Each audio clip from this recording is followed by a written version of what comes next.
This is a shambles. Hold on.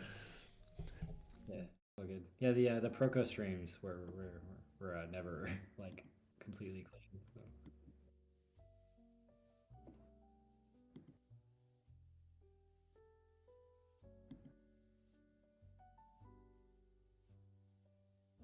Oh, okay, cool. Here, let's see. I'm still getting no audio from those guys, but I can hear you, Ben. Yeah. Yeah, cool. Sick. So do you want me to introduce myself? Sick. Hey guys, I'm Christian. As Ben said, you probably know me through Proco. I worked for Proco for a long time, and now I'm kind of going off on my own to do my own thing. I'm a, I guess, aspiring content creator and artist. Um, yeah, so I'm here with Ben, just trying to figure out how this shit works.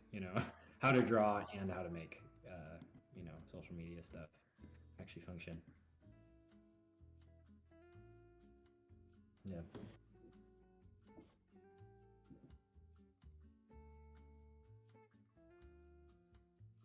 yeah.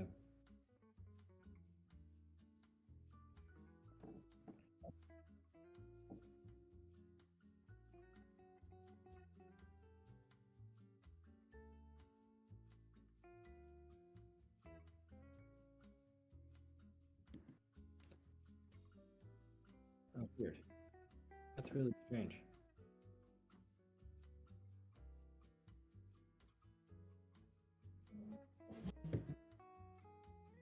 Don't actually. Maybe not. There we go. You should be able to hear me now. Testing, testing. 1, 2, 3. 1, 2, 3. And then we got to wait for the lag of chat. Arg, you're my goalpost at the moment. You got to let me know. We can't hear Ben's voice still.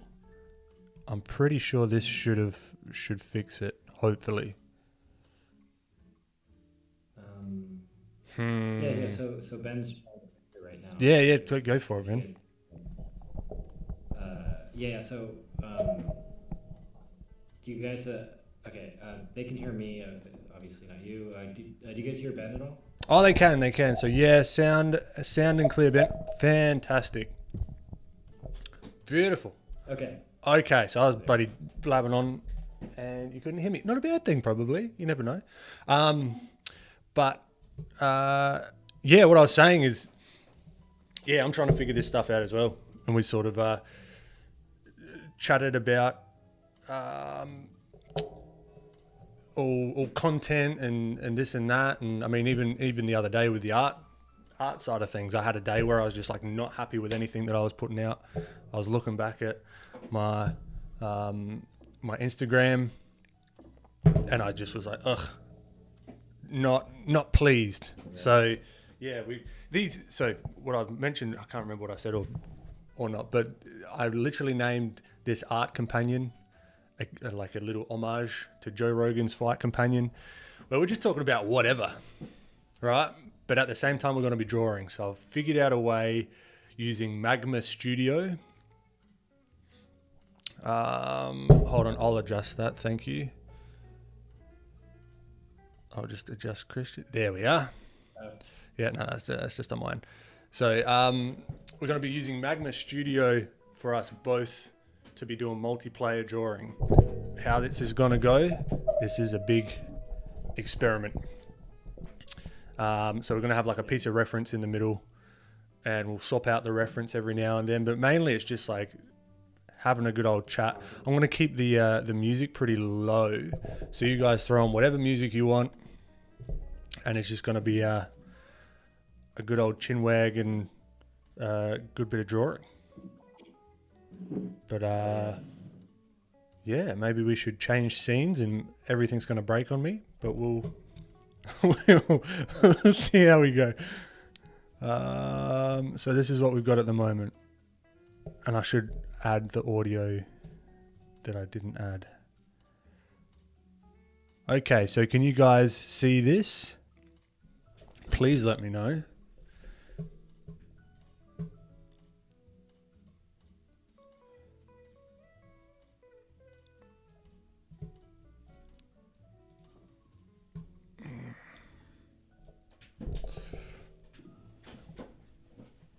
All right, so we've got a bit of lag on the old stream. But yeah, so basically, you can see it fantastic. Cool, so we're just going to be chatting about whatever. So what's been going on, man? You've been pumping out the content recently. You're all over TikTok, YouTube, Instagram. For anyone listening, like I'm relatively a lot smaller than Ben. Like I've been working for Stan and helping other people do their own social media stuff for a long time, and I've always been behind the scenes on stuff. And I've been trying to apply the same things that I've learned from like working for Stan or helping like just other friends do stuff, talking to you, and like trying to apply those concepts that I've learned to my own stuff, like essentially from scratch. My social media following is like less than 1,000 people on my art thing. I've probably have 1,500 on my Instagram, like 2,200 on my YouTube, and I'm really curious about trying to like make this whole like independent artist, you know, like not necessarily having a full-time gig at a single studio thing work.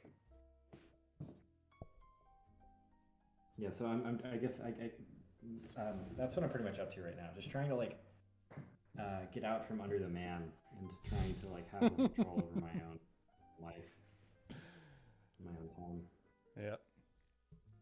No, I'm with that, man. Good. So how long were you working at Proco for?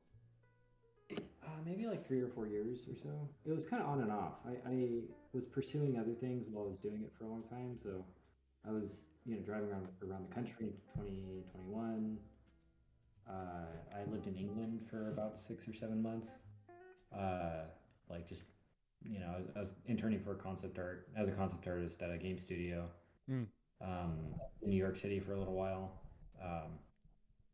Yeah, just trying out a bunch of things, and like last year has been pretty much my only full-time year at Proco. Right. Yeah, just trying that stuff out. I have a tendency to jump around a lot, which I'm trying to cure by, you know, not a being bad a thing. little bit more. Yeah. Not a bad thing. Yeah. So what were you doing? So what were you doing at Proco? So you said you worked on and off at Proco. So how did that even come about? Well, so this isn't going to be just like the Proco chat, but just I'm interested myself. Well, the honest answer is it's like my technical title was something that was really cheesy and corny. It was business development executive. Boy. Like it like that was a silly name for it, but essentially what I did was just coming up with ideas and a lot of the behind the scenes stuff. Like the real reason I wanted to work for Proco wasn't because I really wanted to be like a full-time employee at Stan or anything. It was more of like, how do you like trying to approach somebody that I really respected and really admired the work that they did and tried to learn as much from them as I possibly could. Yeah. You know, I heard from people like, you know, people online that I really admire that having a mentor is one of the most important things you can do if you want to be successful. Yep. And I've heard that. for me, Stan, one of the gold posts for like, okay, if, you know, here's this guy that has this, you know, pretty niche set of skills like academic art, you know, academic fine art. And he's managed to build this audience of millions of people following him by doing this thing that it's pretty niche. You know, it's not something that you would expect to get a lot of following or like a lot of attention. So I approached him. Well, so I was introduced to him by Marshall Vandriff, and the way I met Marshall was I went to a workshop after, like, so he hosts workshops all around Southern California, and I went to one he was hosting at some college nearby, and 300 people went, and I was like one of 10 people that stayed after and tried to talk to him. And over time, we just developed a relationship, and eventually, he introduced me to Stan, and then I told Stan I was going to work for him for free for like for a few months just to see what he was up to. You told him, and then you said, "I'm working for you for free, whether you like it or not." pretty much. Like I was like I've been on the path of like wanting to avoid having a real job for like years now, and like learning that stuff was so important to me, that like learning how to have an audience and learning how to build a business was so important to me, that I really was like, the money I think comes after it, like it comes naturally as a result of like pursuing the thing that you really care about. Yeah. Um, Yeah, 100%. I believe in that. yeah. But now I feel like I'm at a stage to where I've learned a lot of the things, and I've spent almost too much time preparing. Mm-hmm. Like I've spent a long time around, from what I can tell, like who I consider some of the best art teachers and best like art YouTube influencer people. Mm. And I found that like being around those people doesn't make it any less scary to make content. Could you say it makes it more scary even? Absolutely. Yeah. Like the bar for quality is so high that Yeah. I think I've gotten into a habit of comparing myself to Stan or Cynics or Ahmed or any of those guys, because like they're so good and they're so focused on what they do. Like it's really hard not to admire them. Yeah. Um, and I don't consider myself a great draftsman by any stretch of the imagination. Like art for me has always been like draftsmanship has been something that I've been interested and really cared about, but I haven't dedicated a ton of time to getting good at it. Yeah. It's not something I really feel like super strong with. So standing next to, again, Stan and all my guys sometimes is like it's scary. Yeah. Like it's obviously really scary. Yeah, I can imagine that, man. Yeah. But yeah, to answer your initial question, everything that came about through Proco was essentially me just like telling Stan I was going to be his friend, and then I love that. Whether you like it or not, mate, I'm here. You better, yeah. But you buckle up.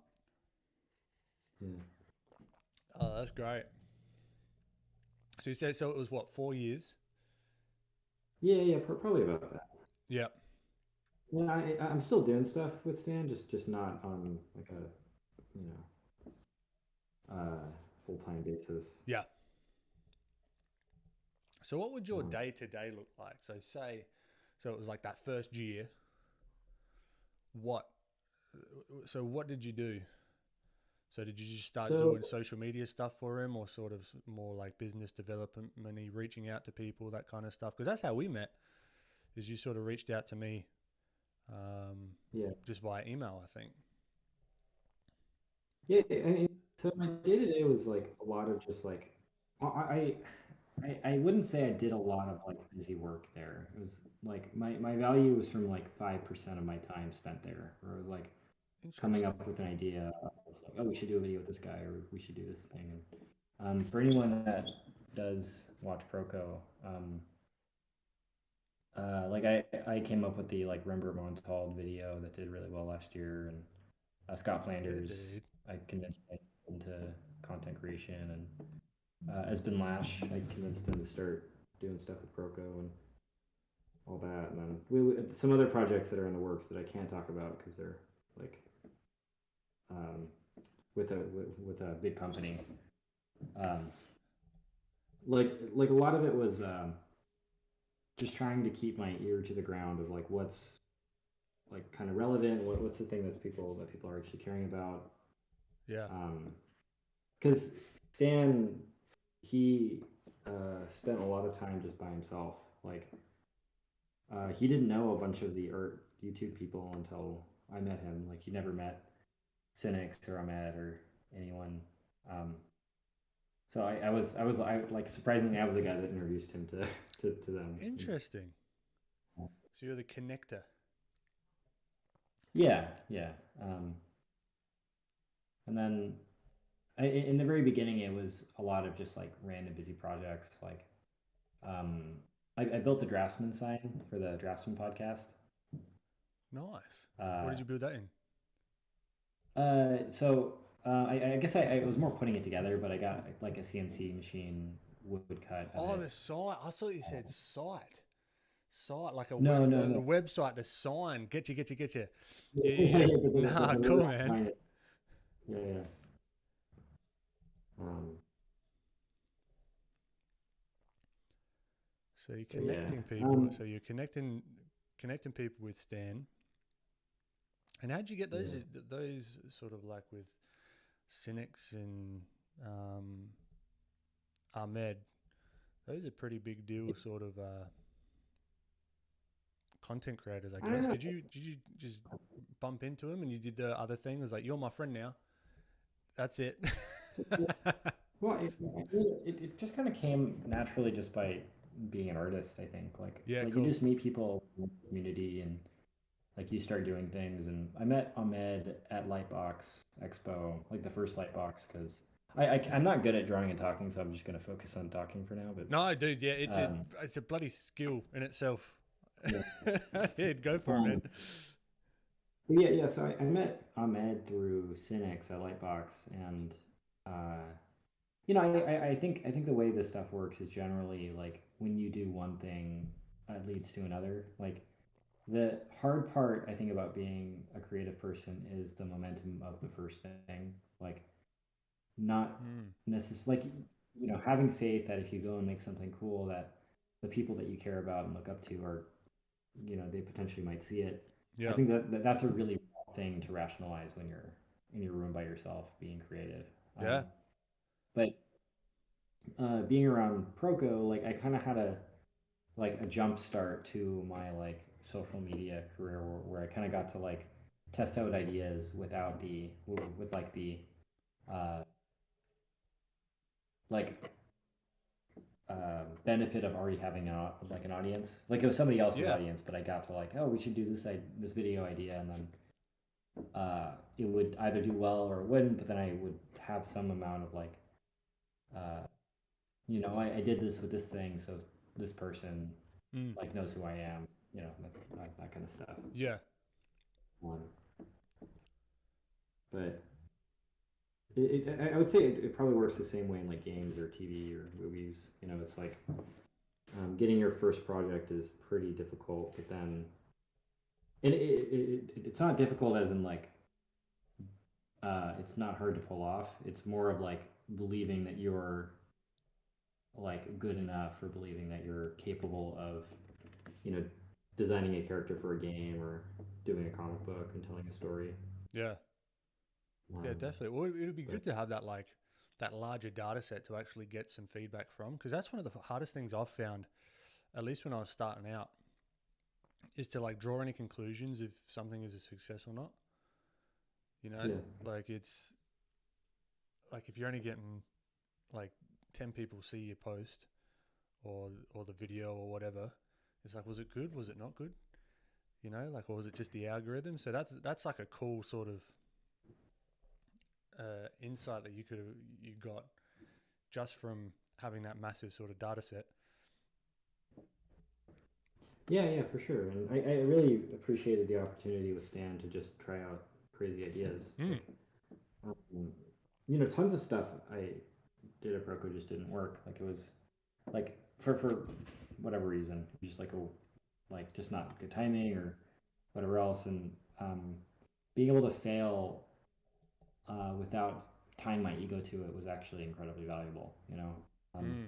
Because it was a channel, so it's not like I'm doing a video and I don't have the external pressures of failing. It's um, you know I wouldn't even call them failures, but they just weren't videos that didn't do super well. They didn't get a million views or a few 100,000 views or anything. They got like 30,000. Yeah. Um, but still, I think with this stuff and with art in general, it's more of like the longevity of the craft versus being like a savant at one particular thing. Yeah, exactly, man. Because you wouldn't have known if they're going to work if you didn't do it, right? Yeah. It's just, like that's one of the biggest things. At least even with like this stylized stuff here, it's like if I never tried to push things, I wouldn't know what I could do, you know. So it's like Yeah. that's pretty cool that you had the freedom to sort of do whatever, or not whatever, Yeah. but like test things out, you know. Yeah, for sure. Well, like creatively too, I think like doing this sort of thing, like a live stream where I'm drawing, is something that's completely outside my comfort zone. Yep. And um, you know, I'm likely to do and say things that I'm probably going to be embarrassed by, or like look back and be like, oh, that's shit. You and me both. I mean, I turned on my camera. I forgot I was in a tank top. I was just like, shit. Yeah. Well, let's fuck it. Fuck it. It is what it is. You know? This is my Well, gym and top. it's better to, yeah, for sure, dude. And like it's better to start and fail than to never start at all. And That's better it, to man. do it badly. That's it. And that's how Um, that's why I started this live stream stuff, because it was really like such a procrastination for me getting something on YouTube, and that's what I wanted to do. So I thought, yeah, all right, what's the lowest barrier to entry? Is just throwing yeah, on the camera and like I've felt really weird drawing and talking, right? It is a freaking tricky thing to do. See, I bet you just mess up because there's like it's almost like multiple apps yeah. going on in your head at the same time, and like the CPU and the GPU are like maxed out, and they're just going back and forth, back and forth. Particularly if you're like trying to think of like now. I'll do this oftentimes on my stream. Like I'll pause and I'll be like, "Fuck, where was I?" I like lose my spot all the time, and but no, it's good to have you on here, man. Like, and yeah, Thanks, no man. stress. Appreciate it. As Appreciate always, you. if like because this is a dual like one, if you're not happy with it, I can always delete it. There's always that Wow, totally that fine. escape button. Um, Yeah. but no, it's just good chatting to you anyway. Yeah, for sure. Well, I don't know. I guess it goes to a more existential thing. I really believe that people should avoid as much as possible tying any portion of their self-worth to their quality of their artwork. And Mm-hmm. um, I think if whether you want to be an illustrator or a concept artist or a YouTuber or like whatever, the quality of your artwork is not indicative of your worth as a person or the kind of work that you're going to be doing in the future. Yeah. Um, you might just not be able to, um, you know, execute at your like me talking and drawing is a very difficult skill to try and get good at, Mm-hmm. and judging yourself based off something that you've never done before, I think it's most likely a mistake. Yeah, 100%. And that was my art, like my personal art journey for the longest bloody time, where I would see Yeah, someone's art that I really liked, and then I would try to emulate them, and then I'd get frustrated if it wasn't looking the way I wanted it the first go. And it was the fucking yeah, stupidest thing ever. Like who I would like I don't know how to do it. So how can I expect myself like to even understand where to start even? You know, like yeah, it's such a silly thing that like at least for like some people, I feel like you're similar. Like you sort of can be a little bit harder on yourself, but like illogically harder yeah, on yourself. Like I don't know, it yeah, yeah, for sure. just doesn't make any bloody sense.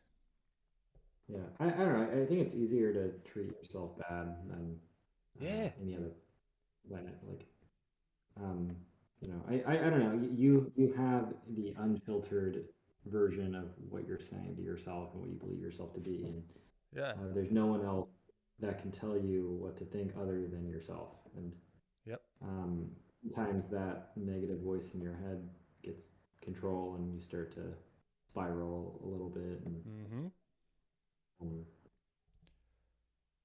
yeah, man, it I don't know. Again, I think the biggest part of being creative is more of an internal battle. Um, and I've talked to everyone I've had on my podcast has had kind of a similar experience where it's like everyone has off days. Everyone has days where they wish they weren't an artist anymore, or they wish they, you know, just studied a little bit harder, or they were just like a little bit better, or whatever. And Yep. um, yeah, Yeah, dude. Like sometimes I wake up and I don't feel like drawing. yeah, And but I've got to do a post, or I've got to do this, or I've got to, you know what I mean? Like right, it's, but it's, I don't know. I'm in the mindset of like, it ebbs and flows between being very harsh, being harsh on myself, but in a good way. Like, yeah, sort of like, fuck your feelings. This is a job you got to do and do it. Right. And that's how, like, I'll get to the gym if I don't feel like it. Like, I've got that kind of internal dialogue where it's very harsh, but it's not like, oh, you can't, like, I can't do this and that. It's more like, shut up, you fucking idiot. Just get the thing done. yeah, You know, like I go between that and then being a little bit kinder to myself if, I don't know. But that's rarer, I guess. yeah. Like the David Goggins, I don't know if anyone's familiar with that. Like I've got a little one of him in my head, and just buddy, go. Yeah. You don't know me, son. That guy is in my head all the time.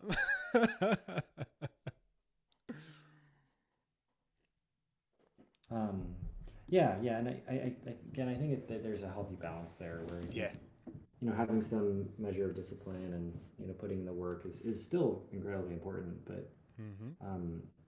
you need to be able to, um, I guess, enjoy what you're doing. And like I think the second art becomes something that's not enjoyable, then that's the second that it becomes something that's like it actually might detract from the quality of your life. Yeah, yep, definitely. Well, that's kind of what I want to have this thing that I'm doing here, right? Like it's paying my bills at the moment, but I want to like obviously like spin it up as big as I can, like financially and business wise, but also I want to keep it fun like this, like Yeah, experimenting with things. Like I find nothing more demoralizing than knowing exactly what's going to happen the next month or the next year or whatever, you know what I mean? Like yeah, if I think we're very similar with like, we don't want like normal jobs. It's yeah, something that I'm very like just it doesn't sit with me very well. Very first world yeah, problem to have, but it's yeah, I don't know, man. Just doesn't, and that's why I keep saying, like, even with this AI art stuff, like the age of the entrepreneurial artist, I think, is upon us. It's almost yeah, a for sure. necessity to become more like that. Yeah, well, I think it's like it's a bad thing for people, and it's a bad thing for the world in a sense where if you spend a long time cultivating a craft, you're at risk of losing that skill, being an illustrator or Yeah, concept artist or. But I think like at all times you're kind of under attack in some sense from just the existential nature of reality that like if it's not AI, you might break your hands, yeah, or if it's like that. I mean, there's a billion other things that could go on that might prevent you from doing the thing you want to do. Real art is not drawing or painting. I think it's something like, uh, you know, saying interesting things and problem solving. yeah. And I even wonder, Uh, like, say that people's like their perception of their livelihood being at risk, if that wasn't a thing, would they care much about AI art otherwise? I don't think. I mean, I I, don't I think and so. I think it's partially because I think like we've gotten into a point in our own culture where tying like a huge portion of your identity to your job and what you do for a living has become commonplace. Mm. Yep, that Like hustle I culture sort of like not so much hustle culture, but no, I know what you mean. It's yeah. Yeah. Like if I worked for Riot, I would tell people that, or if I worked for, if I did Star Wars concept art and designed Luke Skywalker and Force Awakens, I'd probably be proud of that. Yeah. And if that became automated, I might be like, oh, that's a bummer, Yeah. Um, like the way that I interface with the world is not as relevant anymore. Yeah. And that's like an interesting question. Like, I think you might have asked a few people on your podcast, like, would you still do art if you couldn't show someone it, or if you're on an island or that kind of thing? And I don't know if I would actually, because it's like part communication, right? And it's the way that I communicate different ideas and that kind of thing. Mind you, I'm not too precious about this stuff though. I just think it, like, at the base level, I think it's fun, and that's it. Really, like, I think it's fun, and when I make something look cool, it feels good at like the core level. There's that, and then if I can show people what I've done, that's cool as well. I don't think there's anything wrong with that. But it's like, I wonder if I couldn't show anyone what I do, would I even bother? Probably not, actually. Like, I like to think that I would, but I probably, like, being honest, I don't think I would. Yeah, did you ever listen to my podcast with Morgan Weisling, by chance? That's the one that it was on. Yep, that's the one that I'm referencing. Yeah, and I remember him saying that he for those of you who don't know, but like Morgan's this amazing fine artist, and I think he's one of the best like in the world for this kind of stuff, like really high quality Western art. And he's like was telling me like if he wasn't like paid to do it, he might not do art anymore. Like if he was the only person on the planet, he is not sure he'd be an artist, and he's not sure anyone would, just because like art is fundamentally a form of communication. Yeah.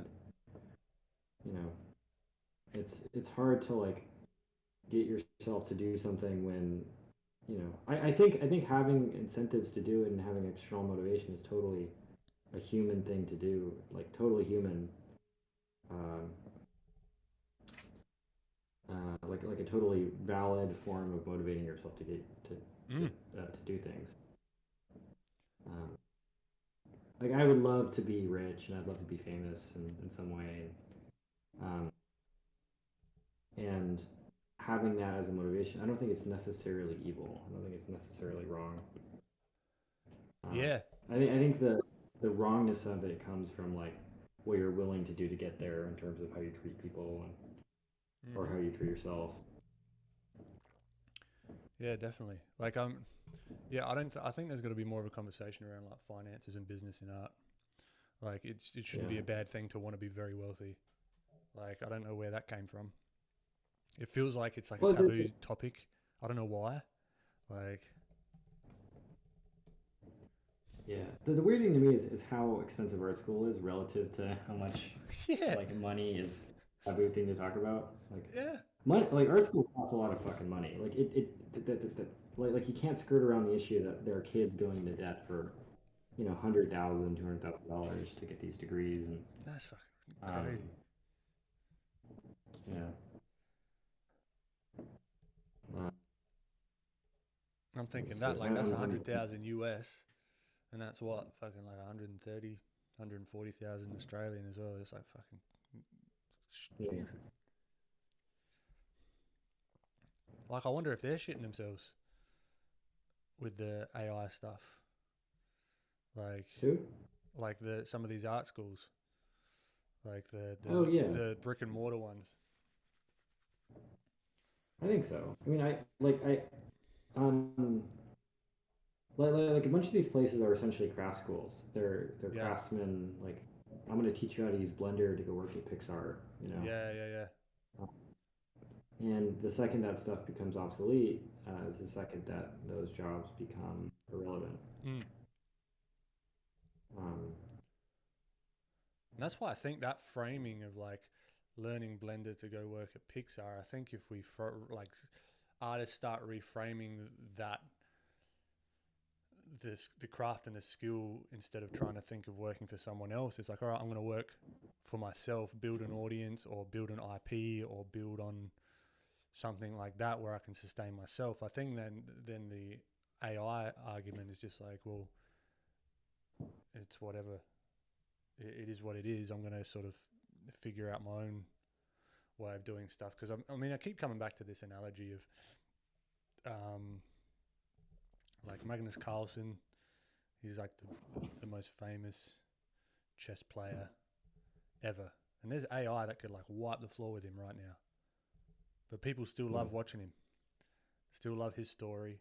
Still love like watching two humans play chess. You know, like no one's sitting down watching like AI play chess. That'd be fucking boring as anything. Right? So I think it's like, bringing that human side of things back into it. And again, not relying so much on, say, like, oh no, the studios aren't going to hire me. It's like, well, hire yourself in a way. Like, and it's easier said than done, right? This is my idea. This is like, I haven't figured it out fully yet, you know, like I've gotten it to a certain point, but I'm still trying to figure out, okay, what does that mean for me?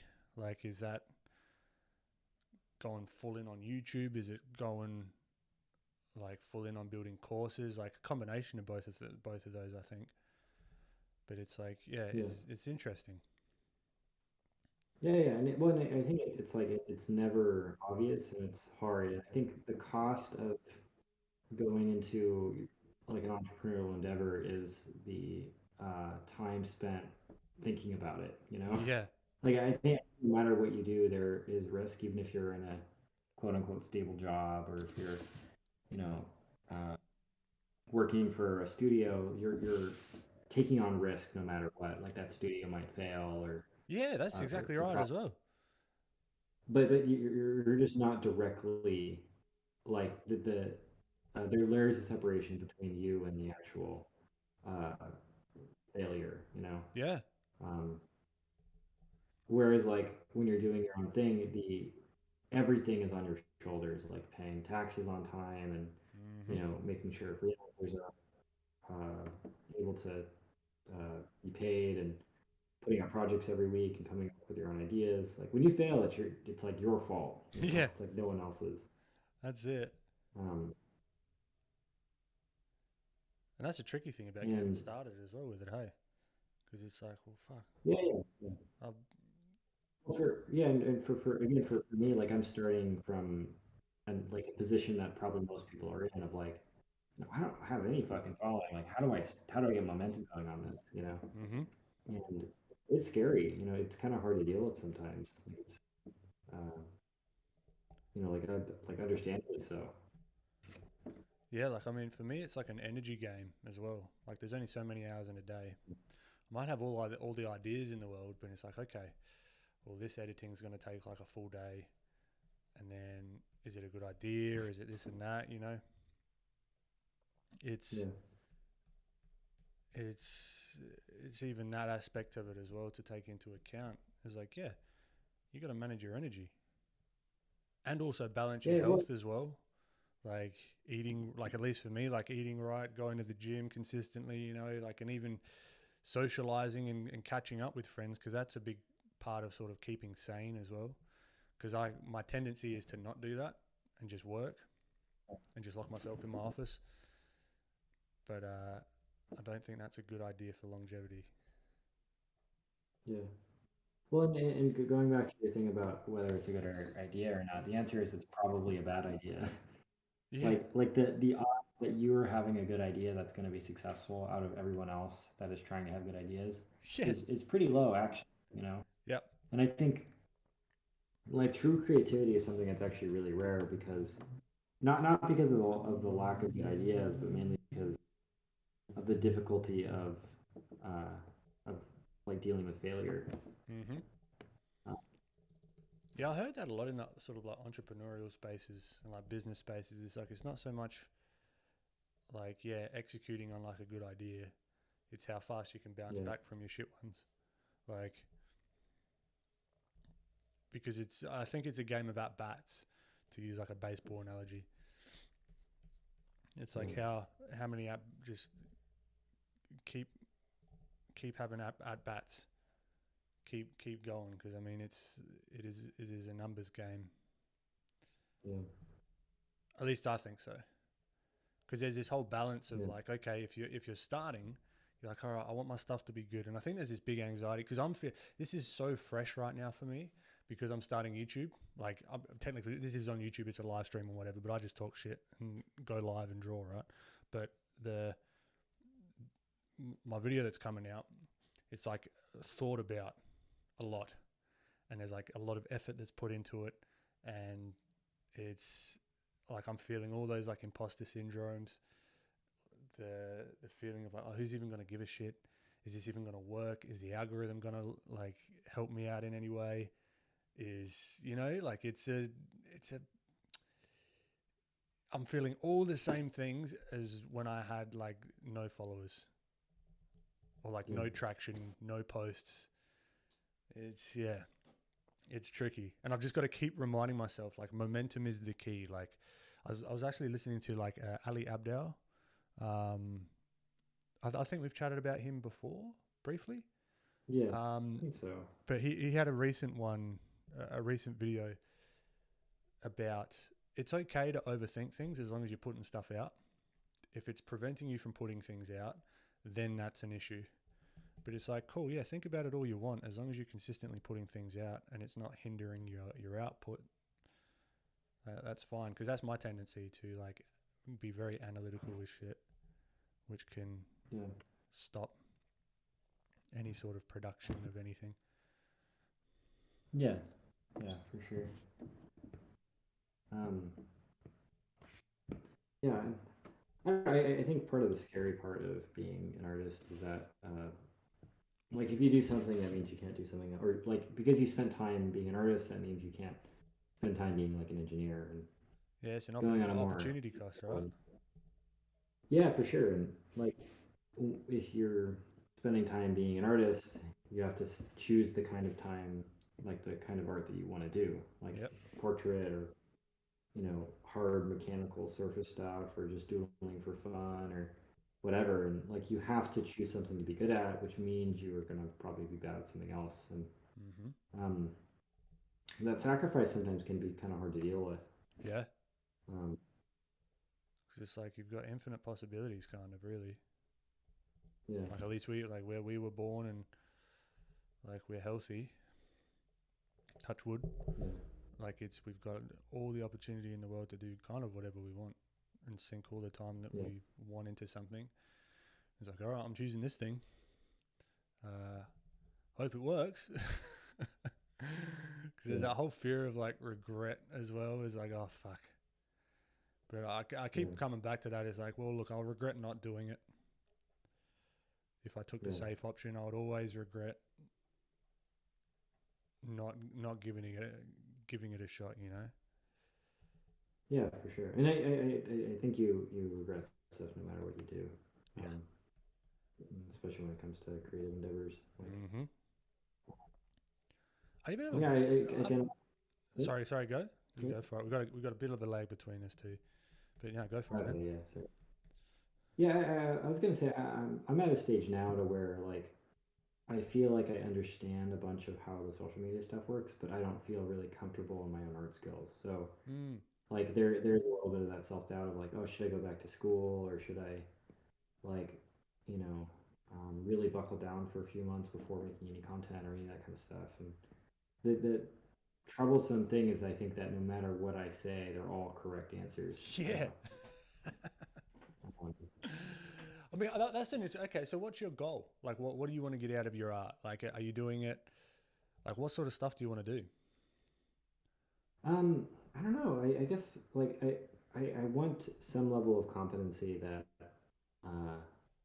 you know I can use to I guess to share ideas and feel comfortable with stuff. Like I have no grand aspirations of like designing any particular characters or working on any projects.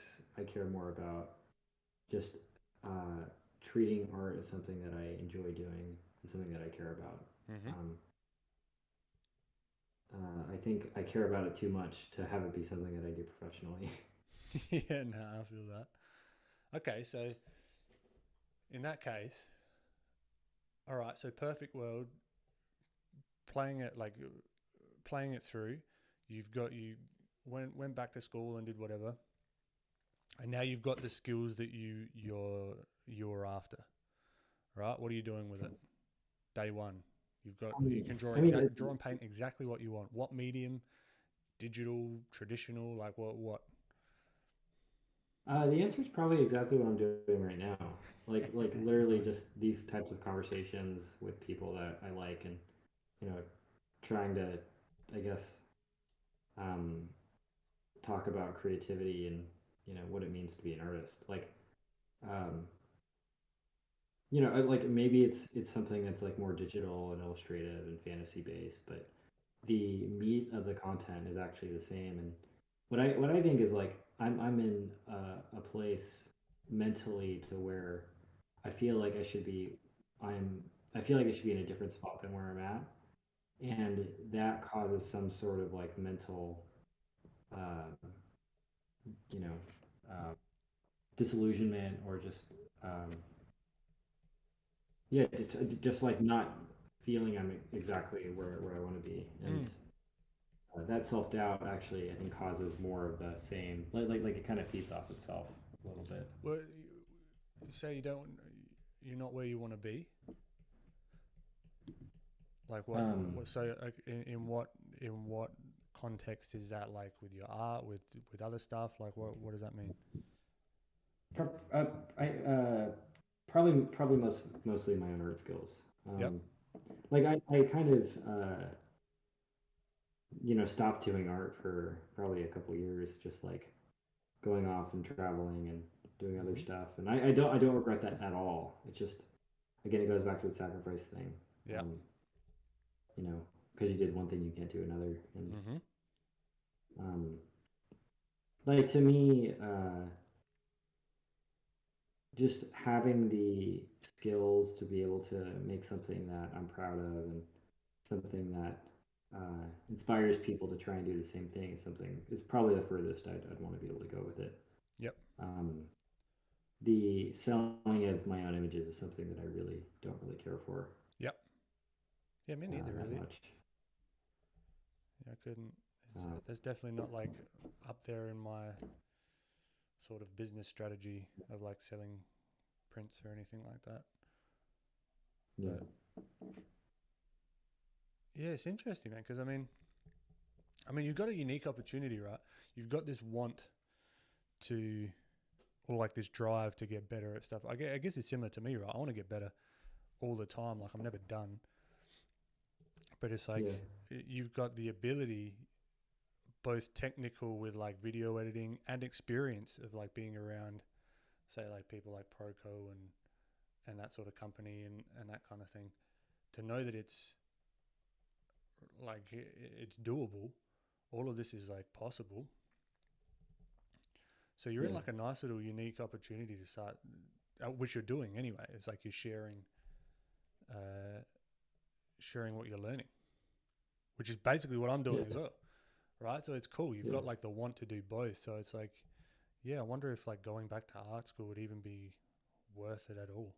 Like, I don't know. My gut feeling is like no. Oh yeah, 100%. I don't think it'd be worth it at all. I think it's more of like, and I believe this across the board. I think art school is kind of bullshit. Like, I think mostly people learn how to be creative, working on some project, or just like doing the things they care about. And again, I think the hard part is gaining that initial critical mass of either having the financial momentum to be able to take care of yourself, to justify in your brain to spend more time doing it, or just loving it enough to be able to push through the hard times. Yeah. And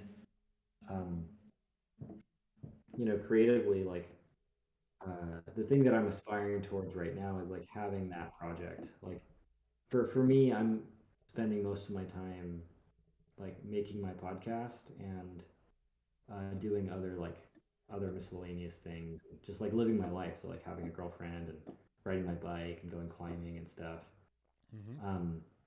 And that takes up a bunch of my time, and I'm not really doing any art. Like we talked about this beforehand, but like this stream for me is just like an attempt at like, okay, let's like buckle down for a few hours and see if I can make something. Yeah.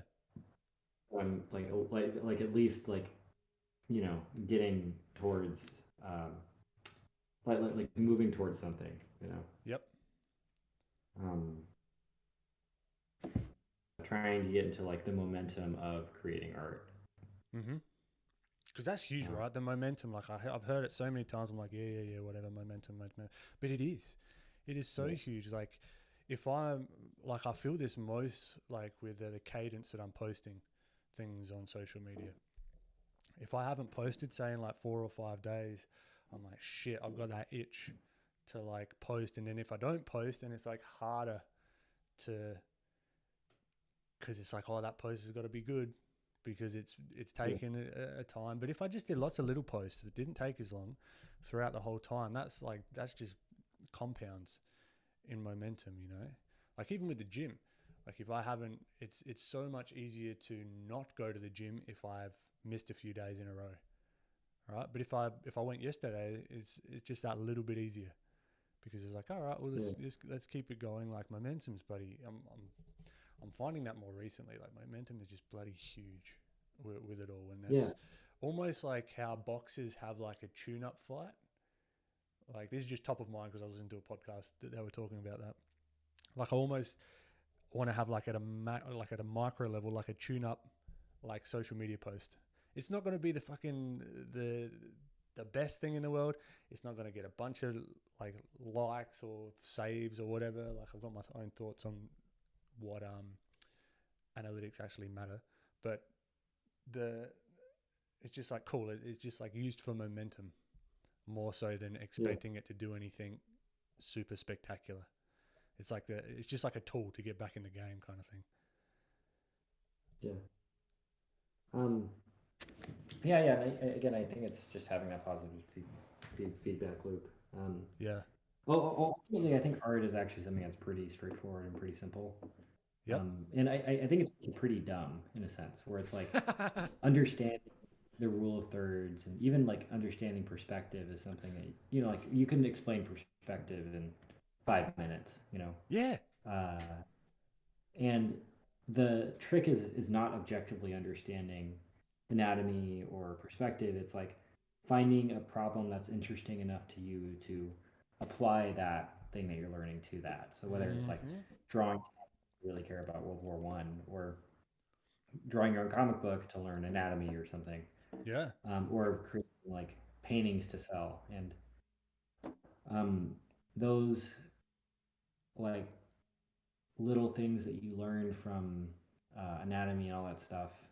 Again, it is explained super quickly, but applying how to draw a Loomis head to doing caricatures or character design is a whole other like field of study that's entirely different.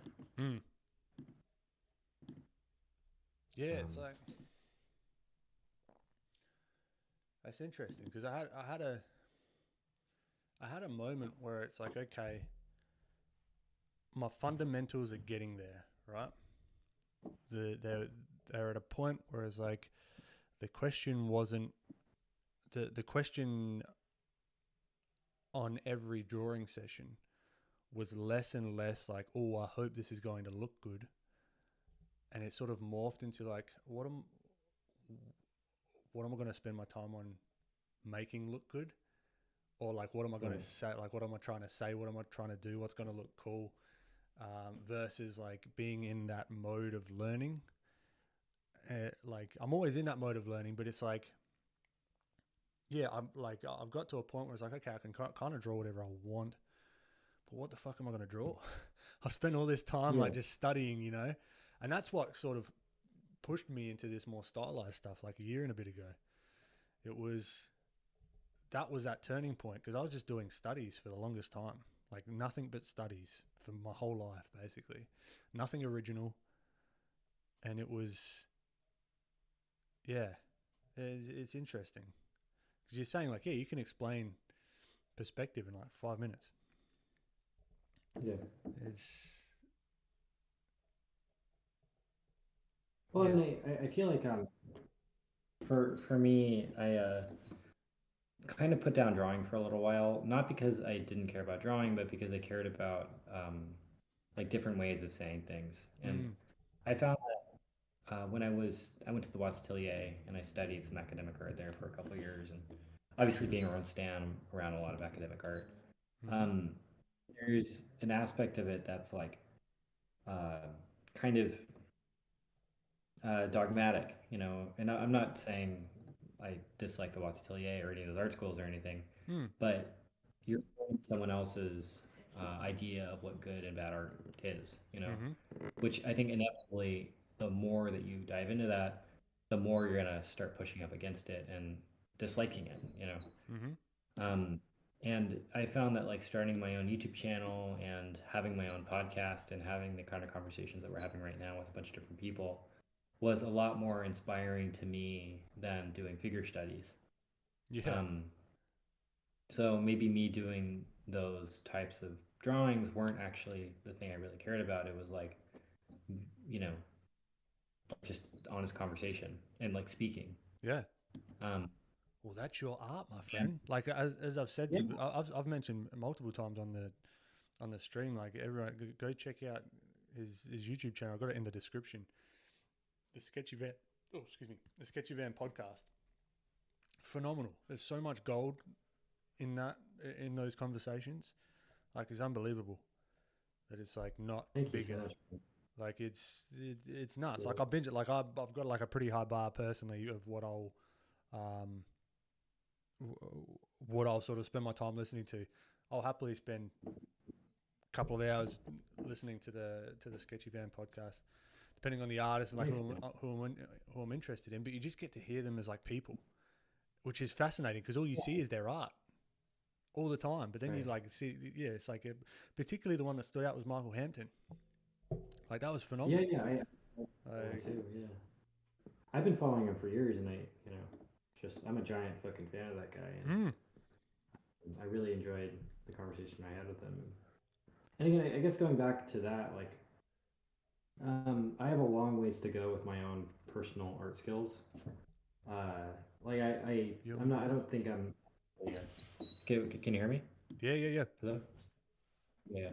Yeah, I have long ways to go with my art skills, and it's not necessarily like the actual skills themselves. It's just getting the momentum up on like that's something I really do care about. But for anyone that's listening to this, like you don't necessarily need to be a great draftsman to start saying things that are interesting that people care about.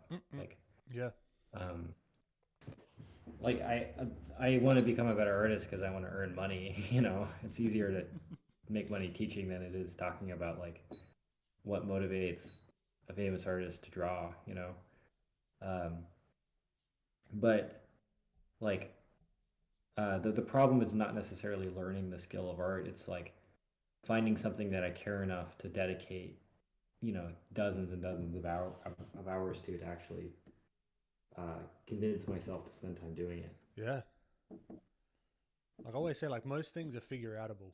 Like if I wanted to get into physics tomorrow, I could figure that shit out. Yeah. I'm not going to be probably the best physicist in the world, but if that was something that I was really interested in, there's no doubt in my mind that I could start picking that up and learning the basics and sort of build it up from there. It's all like attention. What are we spending our most the most time on? And it's usually the shit that we're really interested in. Just like teach myself to code. Like I didn't go to school for coding. I just sort of sat down and I was like, fucking, let's do this shit. And then just Googled and YouTube my way to figuring it out, you know? It's just how bad you sort of want it. Yeah. Well, you know, there's a quote from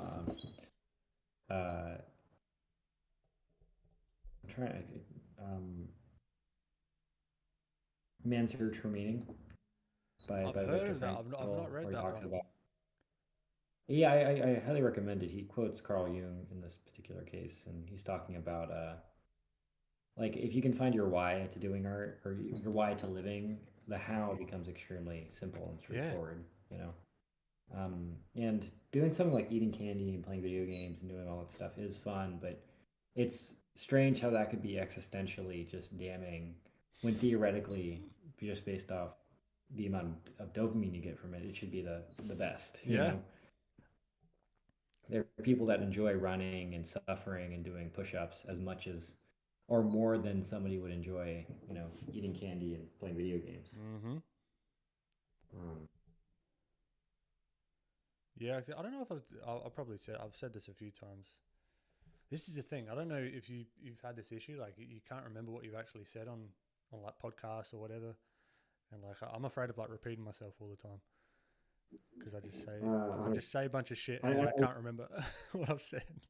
I repeat myself all the time. Yeah, it's just part of it. I'm just sort of like live with it. It's fine. But I remember maybe when I was like 12 or 13 or maybe even a little bit younger, playing The Sims. And I was like way into like playing The Sims like every day. I love that game so much. And then for whatever reason, it just sort of clicked for me when he was like sorting out his career and his house and his family and girlfriend. I was like, this is based on real people.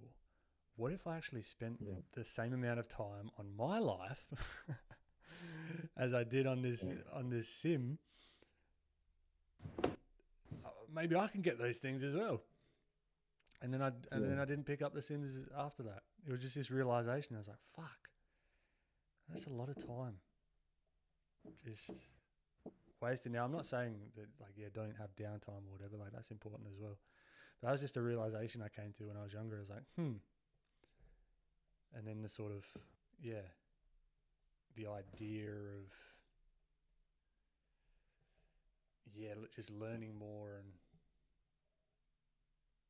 I don't know, it didn't like automatically click with me, but I think that was like a little catalyst, or like a little realization. And it's funny, man. Yeah, and I it would be a really scary thing to realize that, maybe the things that, the faults that you have in your own brain or your own perceived faults that you have in your own life are the things that you actually have complete control over. Yeah.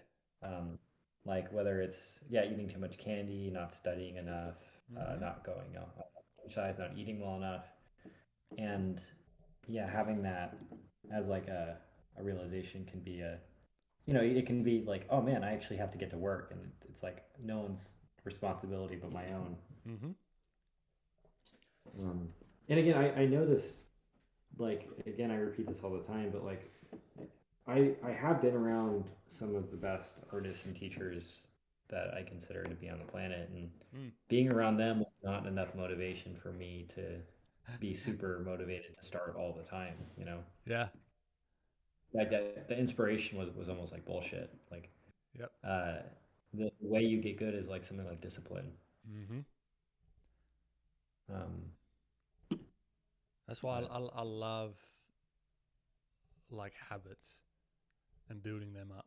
So then it's like, just like you get the dopamine hit from doing the not so productive stuff, you almost trick yourself into doing productive stuff.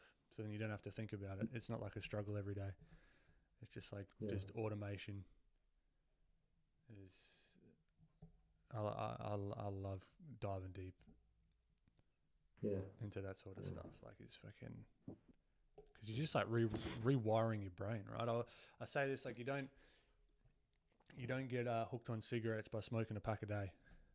You have one here, one there, at a party or whatever, and then before you know it, you're at the servo or the gas station, as you guys call it.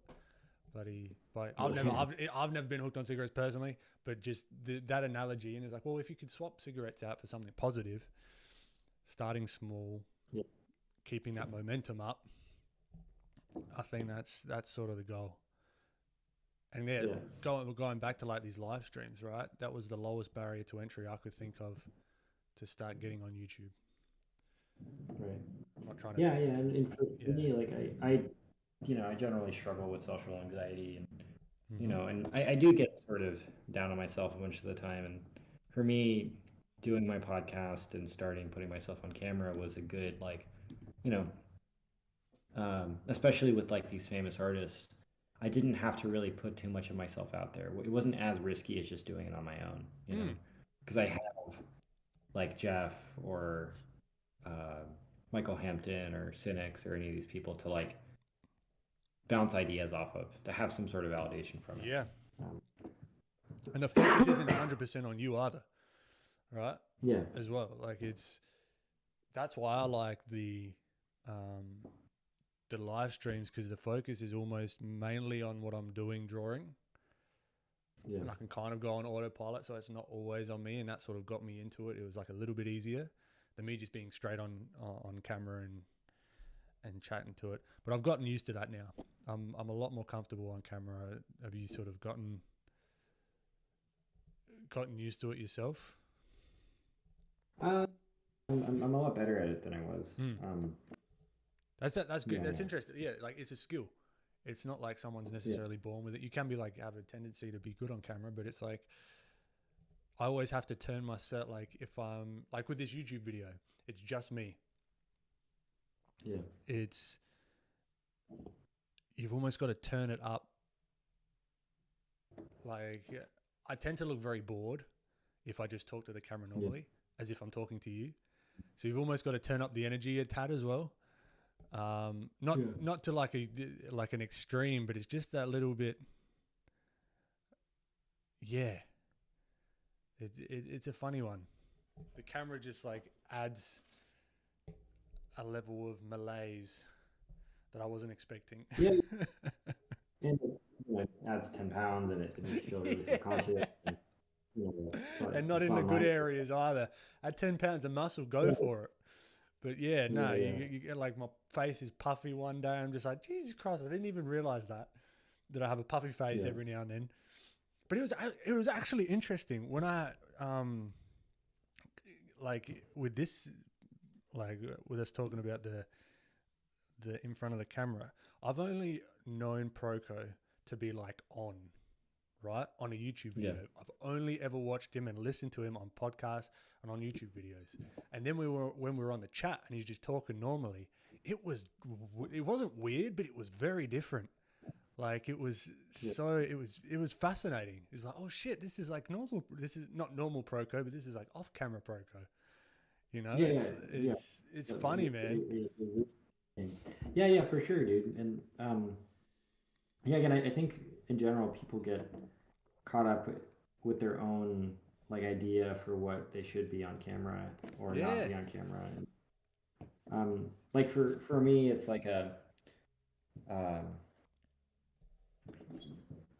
like it's easy to believe in the worst case scenario of whatever is going to happen, and generally, if you think about it enough, that's going to be the thing that is for sure going to be happening. You know, like your brain kind of exists and kind of manifest stuff for you.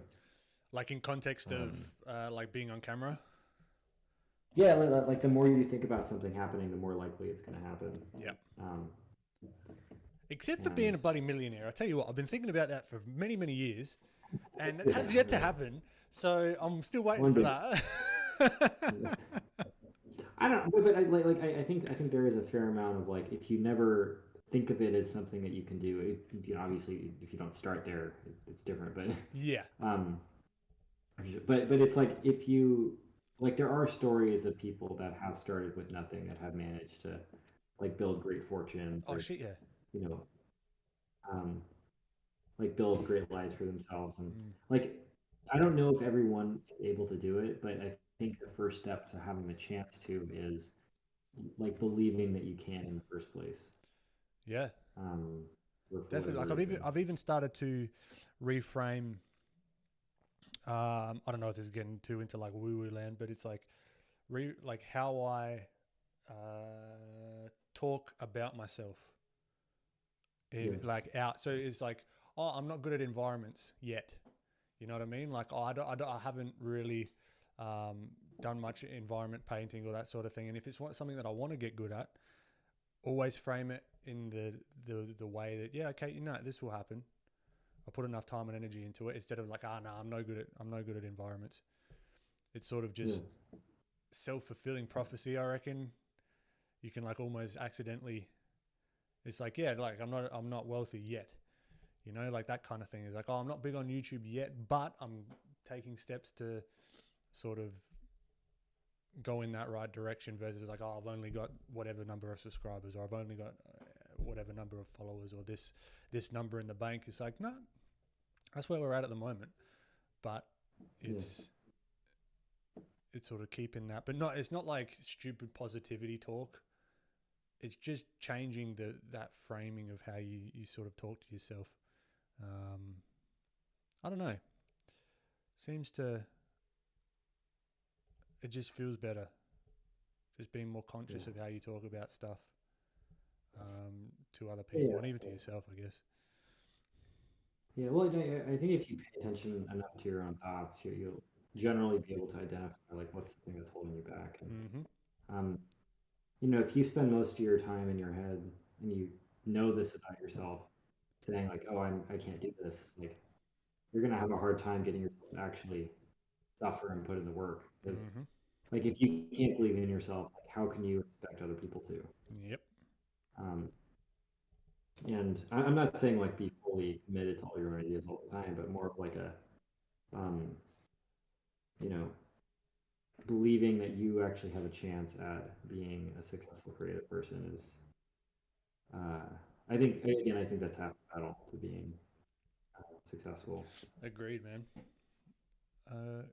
Because if you're not thinking you're going to be successful, then you're never going to go and like search out books or what's the point? If it's never going to happen, why would you? It's just a waste of time. Yeah, it's better to just play video games and eat candy. That's it. I'm not saying I don't like playing video games and eating candy, but like, what's your candy of choice? Because we call it sweets or lollies over here. Like what? Like sour ropes and stuff. Yep. Dude, I tell you what, when I came to America, I tried Lucky Charms for the first time.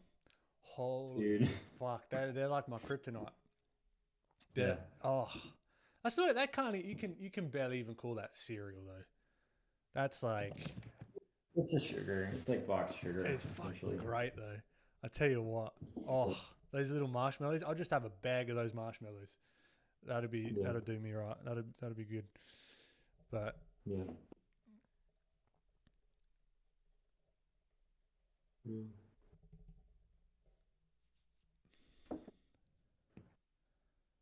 So I've been concentrating on my drill. Let's have a look at what you're doing. Nice, dude. I'm kind of whiffing it. I'm trying a bunch of different things. Yeah, dude, that's what it's about. Like I've just got the reference here. Like it doesn't really matter. Yeah. Like I mean, we can swap out the reference. Maybe it's time to. Yeah, for sure. To swap it out. See how we go. What do we reckon?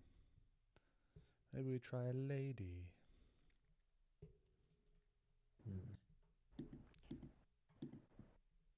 All right. So you mentioned like, okay, if you think hard enough, you sort of know what you have to do. Yeah. What do you have to do to get to where you're going? So you're talking about you want to get your art skills up to a standard that you're happy with. For me, it's probably like just buckling down and committing to some projects for a little while, and like having some consistent studying that I'm doing. So, like wake up in the morning and do a study or something, or an anatomy study, like getting into the rhythm of that. And my own art skills, like I don't think I'm a bad artist by any stretch of the imagination. I just kind of get nervous and I like overthink things, and that overthinking kind of causes some like cognitive dissonance between my hand and my brain. Yep. You know what? That's something that people don't talk about enough, because it's almost like, I don't know if you've had this experience, but like I'll sometimes like watch a course or a YouTube video or something, and it's almost the person's kind of given me permission to do that thing. Or it's like it kind of unlocks just by watching it, not necessarily by practicing, but there's like a part of it. It's like, oh, cool, I can do it that way. And then you just go and do it, and it's like a heck of a lot better for whatever reason. You sort of put your own barriers on your own work.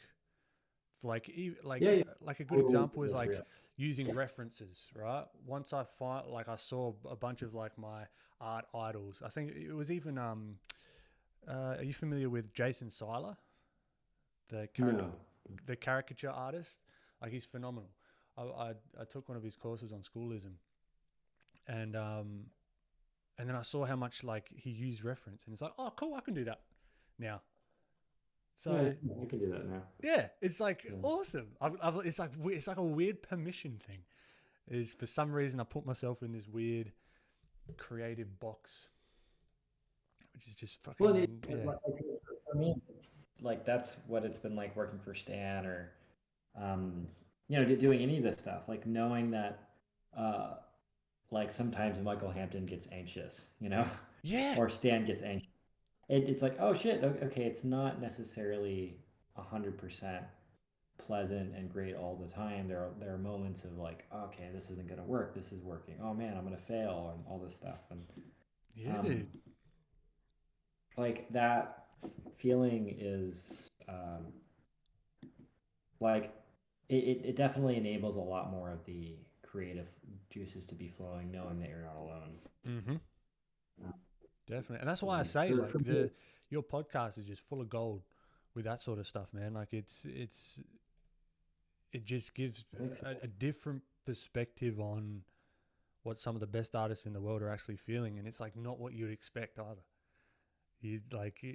This is why I have a trouble with people like either calling me an artist or calling myself an artist. I don't even know what that means. I've got this weird like connotation in my head. It's like this like woo sort of very precious about their work, sort of like, oh, this is like very, I don't know. It's just like a weird word for me.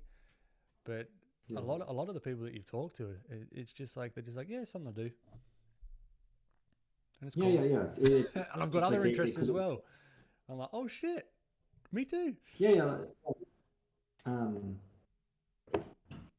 Yeah, and it's like Morgan Weisling he's like a sword fighter, Yeah, yep.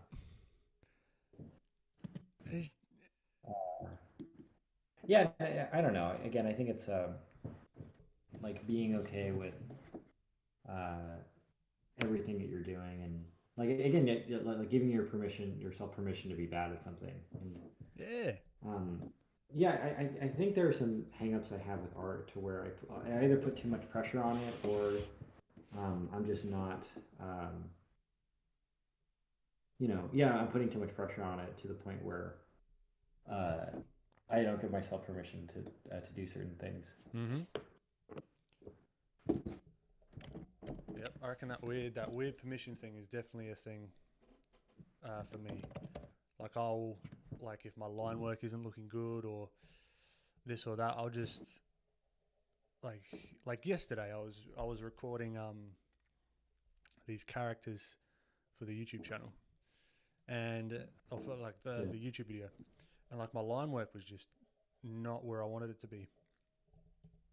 And so then I just opened up a video of TB Choi on YouTube and just looked at like what's that thing where like you watch someone do something and then you like learn by watching.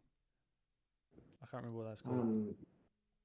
Observation. I don't know either. Yeah, but you know what I'm talking about. Like it's you learn not I don't know. It doesn't matter. But yeah, just watching her draw for like a little while, something sort of clicked, and I was like, "Oh, cool, that's better." Yeah, it's fucking weird. It's really, really annoying, but it's helpful though. What?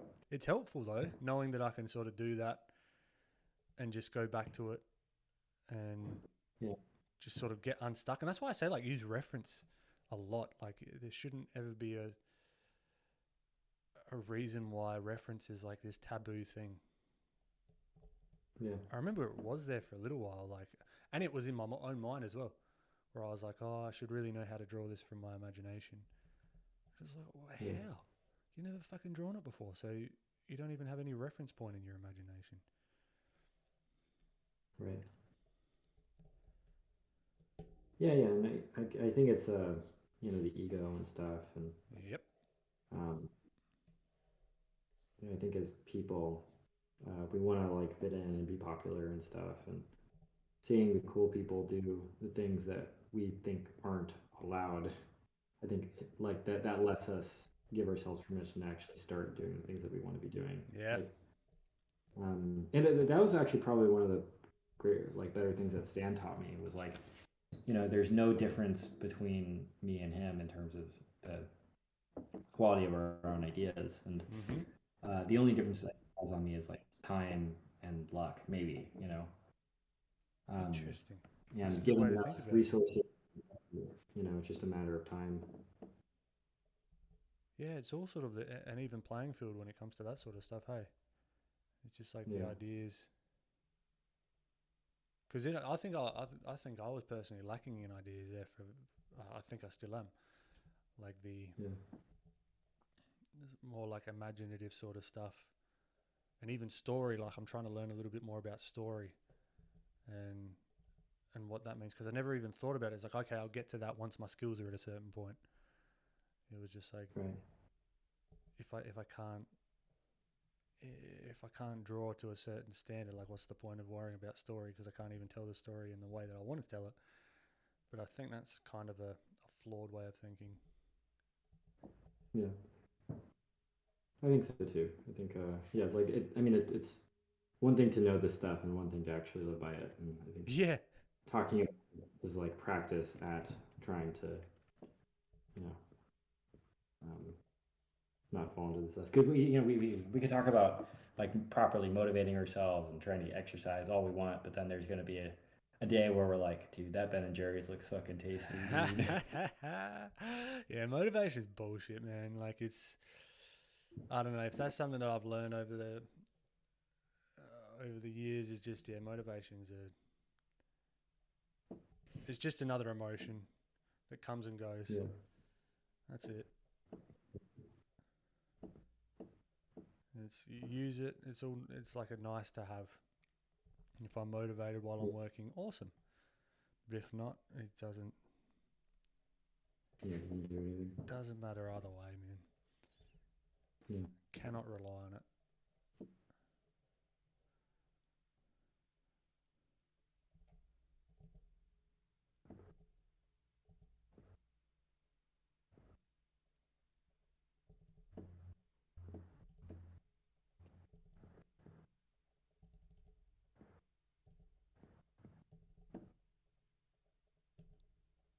I'm getting into the drawing zone and not the talking zone. I need to keep it, keep it moving.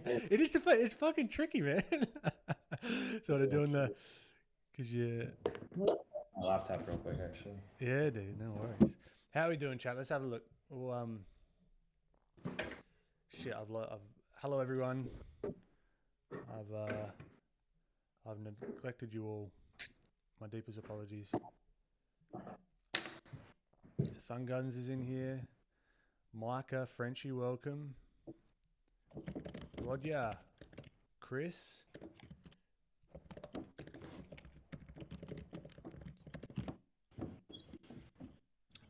Visual learning. That's what I was trying to think of. Yeah, kind of. It's not that. It's like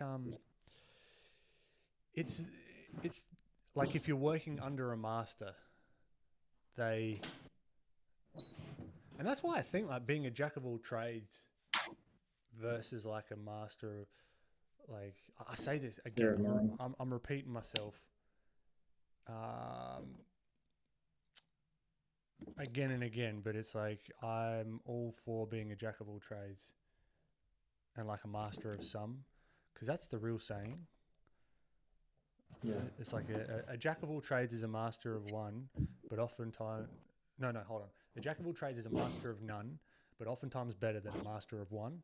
That's the full saying, but for whatever reason, people just decided to cut off that end bit. So then everyone thinks that they've got to do one thing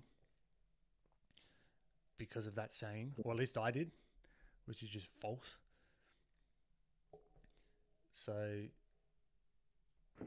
But the cool thing is that, like, when that saying was said years ago, you'd have to go into libraries and like only have so many mentors in your lifetime that you'd ever meet, right? But now we've got online courses, you've got books, you've got videos, you've got all that stuff. You can have so many masters at the one time, right, that you sort of bounce between. Yeah, in yeah. all, The in all only reason, different skills as well. Like it's yeah, for sure. there's Okay. no reason why you've got to just stick to the one thing. Like even with like the video editing and storytelling and being good in front of the camera, like you can find masters online that know how to do that stuff, and they're sharing their process. Whereas you'd back in the day have to go to a certain place to see the master, sit next to them, and see how they did the thing. Now they probably got a better YouTube channel, whatever, Yeah. whoever you're looking for. Like it's yeah. Yeah. Well, I think the biggest resource nowadays is not necessarily the access to information. It's like your actual attention. Like Yep. how much work are you willing to put into learning a new skill? And Yeah. the curse of the like amount of information we have nowadays is I think like there are like you could be interested in everything now. You know. Mm-hmm. It's a different problem. Yeah. Chris, did Kim Jong-gi ever have a mentor? I don't know. Do you know? Yeah, he did. I think Katsu Terada was one of his mentors. There you go. He did study a lot, and he just drew a ton. And he has people that he looks up to Mm. a lot. You know, I know for a fact he was constantly looking at art and different artists, and always trying to be inspired. Did Like you I ever meet him? remember, I was like, yeah. I met him a few times. Oh, nice. Yeah. I drew with him once, actually. Oh, get out. Drawing with him. Oh, Yeah, dude. it's pretty. Well, I was walking around Comic Con with him and Marshall Vandriff, Yep. and I remember Kim Jong-gi recognized Marshall and was like, "Oh, master, I have so much to learn from you." I was like, oh shit. Oh, what a legend, man. He's a good dude. Good dude. But he said something in an interview that I was watching. It was in Korean, but he says it's a tragedy that people can't see the imaginary lines that I see. With in respects to how he like draws from imagination, he like uses each shape as its own sort of measuring stick for the next. Yeah. That's as far as I can tell what he was sort of getting at. Right. Yeah. And that was kind of like a huge like, aha moment. I was like, oh fuck. You don't just have this clear picture in your head necessarily. It's like you're building the drawing up over time. Yeah, I think a big part of what he was doing is just reacting to shapes. Yeah. He would draw something and then react to it, and then like that would tell the story. And I guess like his mood was whatever the thing ended up being. Yep.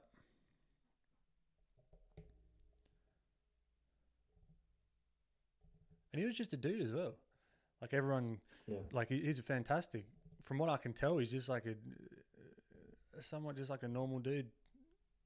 And that's something I'm finding as I'm meeting more people in the space as well. It's just like, yeah, this is fucking people. There's nothing really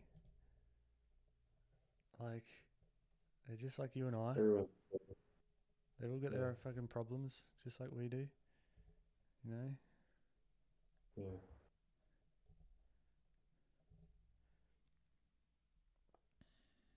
Drawing's hard.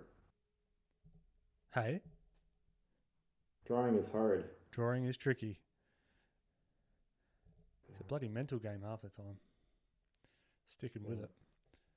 Well, okay, what would you prefer? Would you, if you're stuck on a drawing, would you prefer to scrap it and start again? Or push through it and get to a result that you're happy with? I've heard multiple opinions from different people. Like the guys at the Watts, like Eric Gist prides himself on never restarting a drawing. Interesting. I was trying to figure out and solve the issues. Whereas other people, they'll just restart like 10 times before they commit to something. And Yeah. I think the real answer is like whatever works for you, you know? Yep. Because I'm like a just try things out kind of person and Yeah. just see what works and doesn't. And if it's going well, I'm gonna keep going. If not, I'll just restart. And like the argument against that is like at Watts, like if you can learn to get out of problems and figure them out, that's going to be a lot better for you for like just not getting into that problem in the first place. Mm-hmm. Yeah, I resonate with that a lot. Yeah, whereas like some other people I know that are also great artists, they will like do like multiple drawings just to test out like, okay, I like this pose, I like the way this head is shaped, I like this, I don't like that. You know, and if it's not going well in general, they'll just like, whatever, okay, I'll move on to another one. Yeah. Oh, Kristian, you've got a fan. Little Ways. What up, man? How's it going, little Ways? Kristian, who's more handsome, Stan or Marshall? Marshall is for sure more handsome. Like 1,000,000,000%.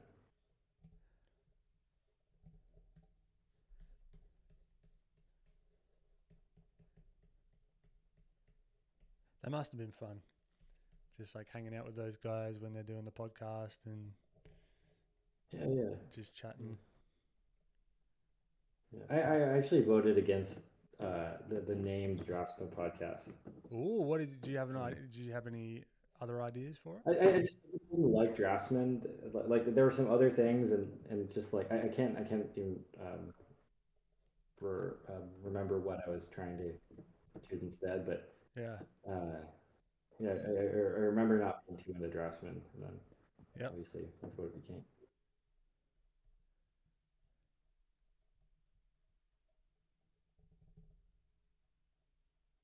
Did you start your podcast? You started yours before the Draftsman, yeah? Or was it after? No, after. It was after. So was it somewhat inspired by that, or is just yeah? Probably, yeah. I think so. I have an episode on Draftsman, and I think like that was my first like attempt at doing something publicly, and I enjoyed it. I felt like I had a lot of things to say, and I guess since then it kind of stuck with me. And, nice. Yeah. I said, hold on. So you got an episode on there, do you? So who was that with? Marshall, just Marshall. Yeah, nice. I'm not proud of it. Like it's not my best. Like I was, you know. Okay, no one go and watch it. Do not watch that.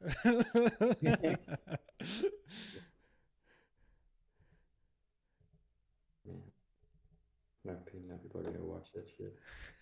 How about you? Do you restart or do you? I like to push through to a certain extent. If it's just not working, then sometimes I've just got to scrap the thing. I'd like to at least attempt to fix the thing. But again, it depends on what it is, right? Like if it's likeness, sometimes I've just got to start again. Like if the head shape just isn't correct, then it just isn't correct and I've got to just start it again. Yeah.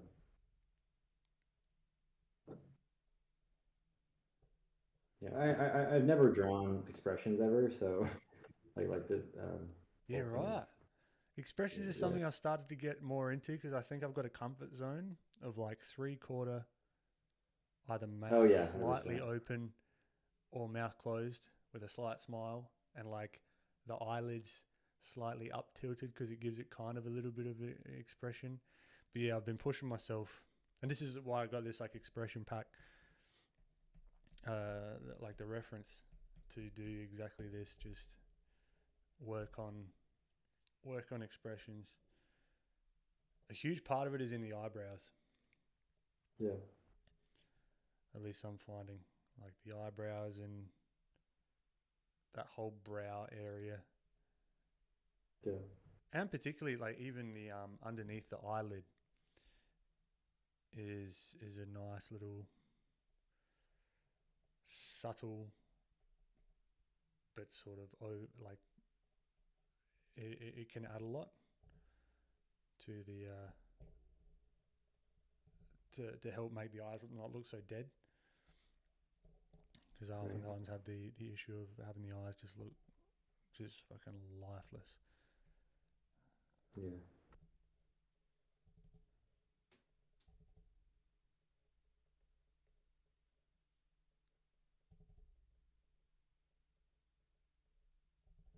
So what else is going on outside of art stuff and like content stuff?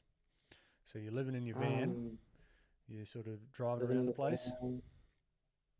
Driving around all over the place. Yeah, trying to, I don't know, riding a bike. I was going to ride from Los Angeles to San Diego by bike sometime soon. Oh shit. How far is that? Like 110 miles or so. How long would that take? So the initial plan was to do it over 2 days, but we might try and do it all in one day. It'd be like 12 to 15 hours or so. Yeah, right. So this is with a group of you? Yeah, yeah. Yeah, I don't know. I'm bad at answering this question because I know I'm up to things. I just can't ever remember what I'm up to exactly. Dude, you and me both. I'm glad you didn't ask me the question. Sorry, what? I said you and me both. I'm glad you didn't ask the question because I can't think of it off the top of my head either. I struggle with it. Yeah. Let's see. Probably, yeah. I made a YouTube video. I guess that falls under the content creation stuff. But about my van content. build. Life is content. Content is life. Whatever. Yeah. Oh, my birthday was yesterday. Oh, dude, happy birthday for yesterday. Was it a big 2-8? No, it's fine. That's good. Yeah. I had a good birthday. Nice. Damn, y'all are talented. Anything? Oh man, I'm whiffing the drawing a little bit, but Hey. I'm whiffing the stream. No, don't be silly. No, the whole thing is the experience, the conversation. So what'd you get what'd you get up to yesterday? Just hanging out with my girlfriend. Nice. Yeah, I don't know. I'm not really much of a birthday guy. I prefer to stay in usually. Yep. So you're 28 now, yeah? Yeah, I'm 28 years old. Look at you creeping up to the big 3-0. Yeah. You're 30, right? Nah, 29, my friend. Still in my 20s. Shit. Yeah. Crazy. Yep, holding on to that for as long as possible. Yeah, that makes sense. But also, who gives a shit? Like, I mean, it's like I think I'll be thinking the same thing when I'm 40. Like, oh, how young I was at 30. And then at 50, I'll be looking at myself at 40. Like, oh, how young I was at 40. It's the same shit. It's all... Yeah, I was like, when I was 26, I had a very similar thought of like, dude, I'm so old, you know? Yeah. 26 years, it's crazy. Yeah. And now looking back, I was like, oh, that was like so young. Yeah, exactly, man. It's all relative. Yeah. When I'm in my 90s, then I'll be like, whoo. Yep, I'm getting there, getting on. Yeah. I'm an old fucking man. Maybe after my first hip replacement, there we go. Then I can start thinking about, okay, I'm a little bit on the older side. But until then,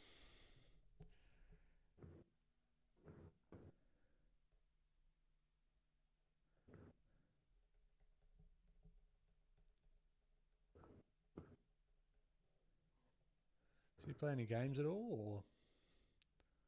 Yeah, I've been playing Fallout recently. Oh, nice.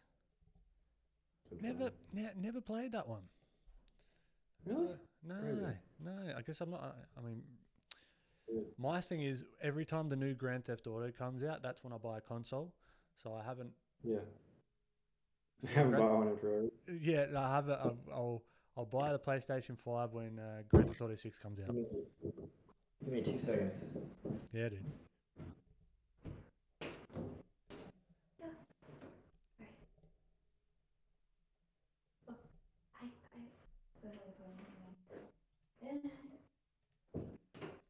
My girlfriend brought me some tea.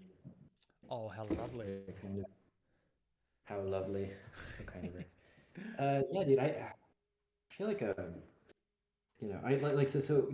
Was the last console you bought like a 360 or something? Or?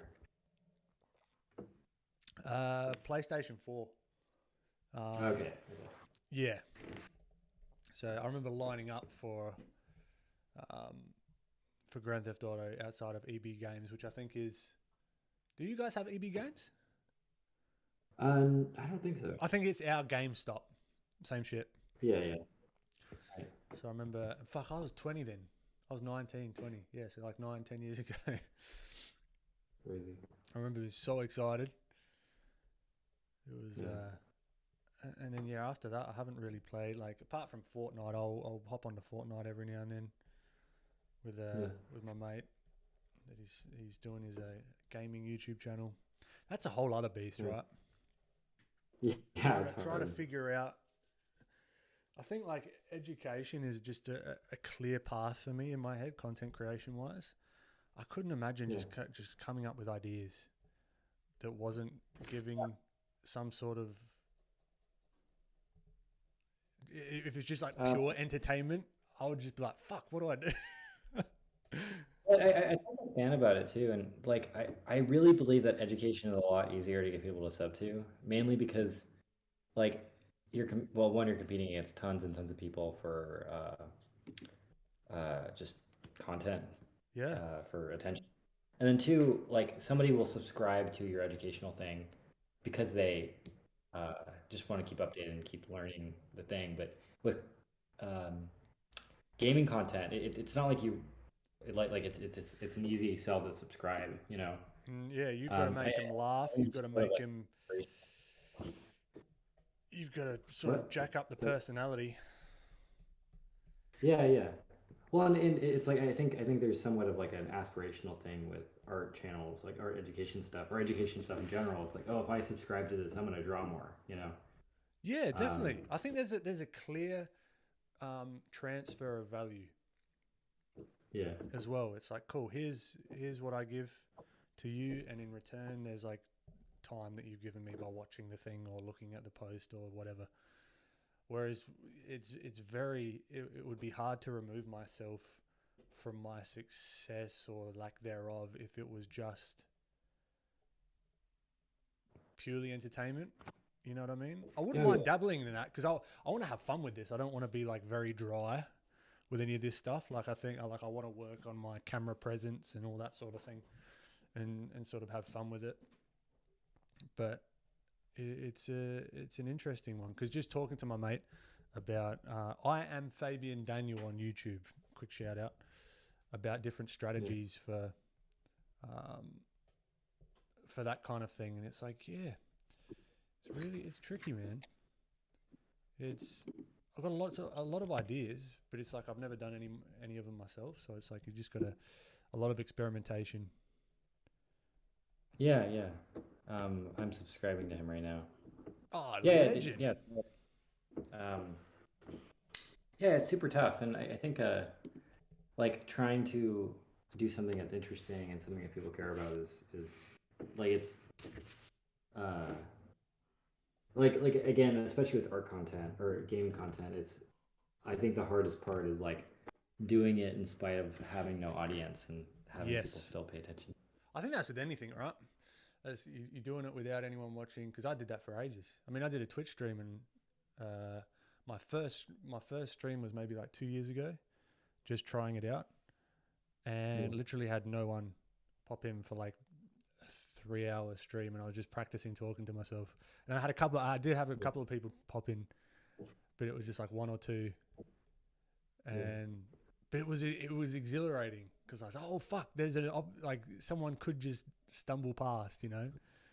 And that's before I was on Instagram or anything like that. Like, it's funny, man. You've got to just do the thing. Yeah, and again, knowing that there's like a formula to it somewhat, it's kind of like, okay, there's... Yeah, there really is. You know, There really is. Like even with the gaming stuff, like I reckon like it trends a lot. Like even this new Hogwarts game, I got him to go, like I recommended he go pick that up and then start making content around that. But it's got to be different than the usual stuff. Like I think a lot of that is going to be like reels and TikToks and shorts to then funnel people back to the channel itself. I think that's a strategy to go with anyway, like education or not, or like a bigger part of the strategy.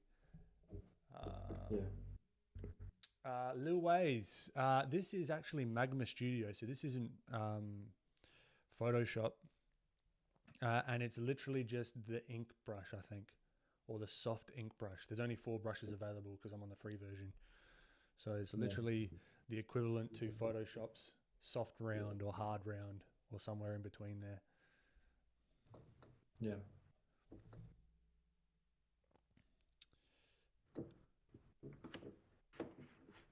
But yeah, I love talking like strategy and figuring out what things work and what doesn't, and like it's because it's a game. It's figure outable, like and it's proof. People are out there doing it right now, making a shit ton of cash. Yeah, and it's all within reach. It's just cracking that code and figuring it out. I just come back to that like at bat analogy, right? You just gotta keep having the at bats and keep experimenting. Yeah. So also, I don't know how long you want to go for, man. Like, you let me know if you. I'm going to go for as long as you want. Yeah.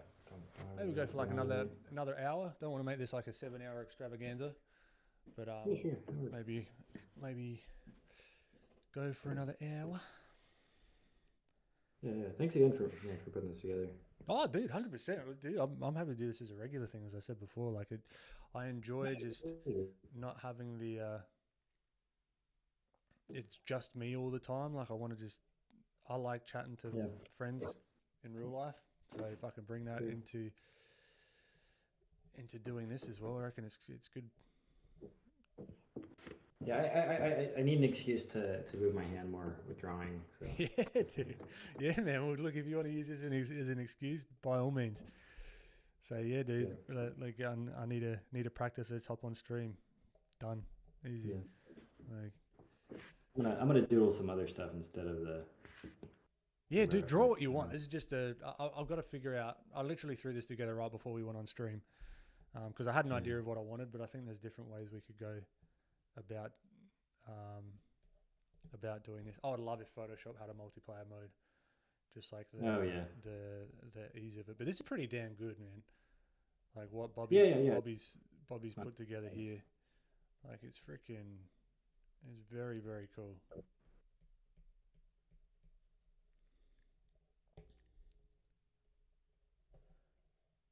And even from like the education side of things as well, like actually having someone maybe even draw next to me,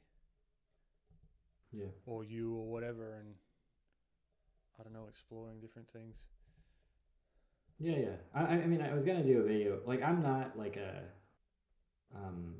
great like digital artist by any stretch of the imagination. And if you wanted to like do a YouTube video where you teach me something, and then that be the YouTube video. Oh, dude, if that's what, down. 100%. Yeah. That'll be good fun. Yeah.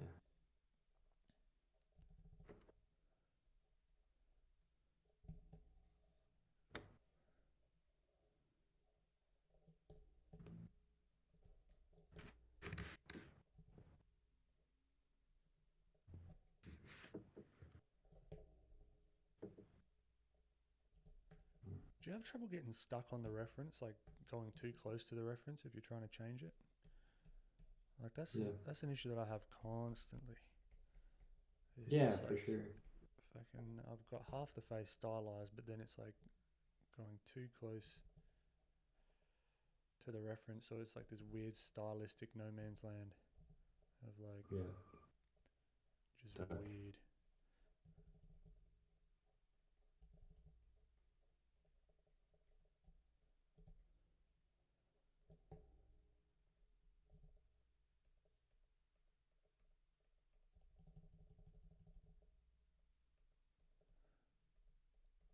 All right. So content wise, what's up next? Let's see. I have a podcast. I have a bunch of podcasts in the works with the various influencers and artists and stuff. Nice. Yeah, I really want to get into the more educational stuff. Mm-hmm. You know, I think doing stuff on gesture. Gesture is probably where I'm strongest. Yeah. Just like gear drawing. I find like anatomy gets, even from some of my YouTube research, anatomy is a big one, and like figures and that kind of thing. Like people is a big. Yeah, I'm doing that stuff too. So doing figurative stuff. Yeah, I guess maybe like traditional art as well. Yep. I have a demo recorded from Rembert Montold where I got him to draw. He's a Riot concept artist guy. Yeah. Like a real investment. He recorded a demo for my channel where he just drew in Crayola crayons, like free Crayola crayons from a restaurant, you know. That's sick, and that'll show like it doesn't really matter the brush. Really. Yeah, brushes don't really matter that much. It does make a difference, you know, but like if you for like doodling around it, it's not that big of a deal. That's cool. So that's going to be next up, you reckon, on the YouTube channel? Yeah, for sure. Yeah, like having someone else do the drawing while I focus on the editing has been kind of a helpful thing to get myself started on some of that stuff. Yeah, dude. So you think it? So how would you title that for like maximum clickability? I mean, I think you probably have a better idea of it than I do, but something like, you know, professional Riot artist uses Crayola crayons or something, or you know, yeah, it's like probably include Crayola crayons, somewhere in there, or like shitty art materials. Yeah. I think generally that would be the hook of the video. Yep. And then like the thumbnail, definitely going to have a crayon in the thumbnail, I'd imagine. Yeah. Oh yeah, for sure. So and then Riot artist, that's good. Riot artist. Yeah. Mind you, you've got more experience on YouTube than I do. I'm just fucking, I haven't put out a fucking video yet. I need to find it. I need it to work for myself before I can take any credit for the YouTube stuff. Yeah, man. Has Proco? I don't know if this is like something to talk about on stream, but does he ever like? Do you guys ever go back and change titles and thumbnails after the fact? Yeah, for sure. And like experiment with them. Yeah, definitely. Yeah, so like if a video is not doing well, he would go through and change the title or the thumbnail. Mm-hmm. It does make a big difference. It's interesting because I heard to do that. Like, yeah, if it's not performing or if it's underperforming, and some people have had some crazy growth with doing that. Yeah, I mean, I think if you go back and do that with old content, it changes the SEO, I think. Yeah. Like if you change the title to something, it doesn't appear in links where it's been posted on Discord or forum posts or anything, which can cause issues. But yeah, you know, like if you're thinking about an old video that really didn't do that well, doesn't matter anyway, really. Yeah. Well, that's a good one, Arg. Arg illustrations. Can a Riot artist draw well with crayons? That's not bad. Oh yeah. You got to be what is it, like 50 characters, I think, for the optimal title length. Yeah. I will use that.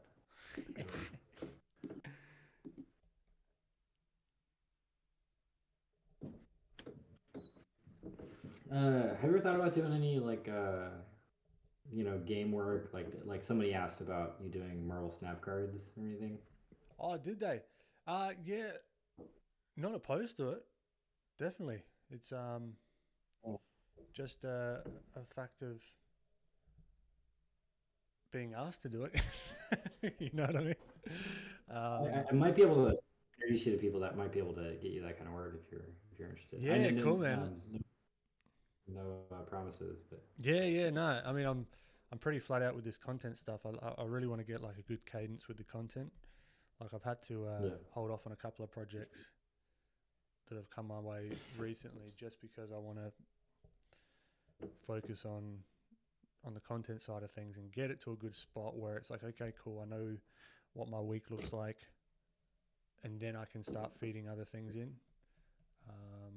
I just think there's a real risk of just burning out, and then it just stopping altogether because I just can't do anymore. That's reasonable. But yeah, I was actually having a chat to. Actually, no, maybe I shouldn't. No, let's leave that.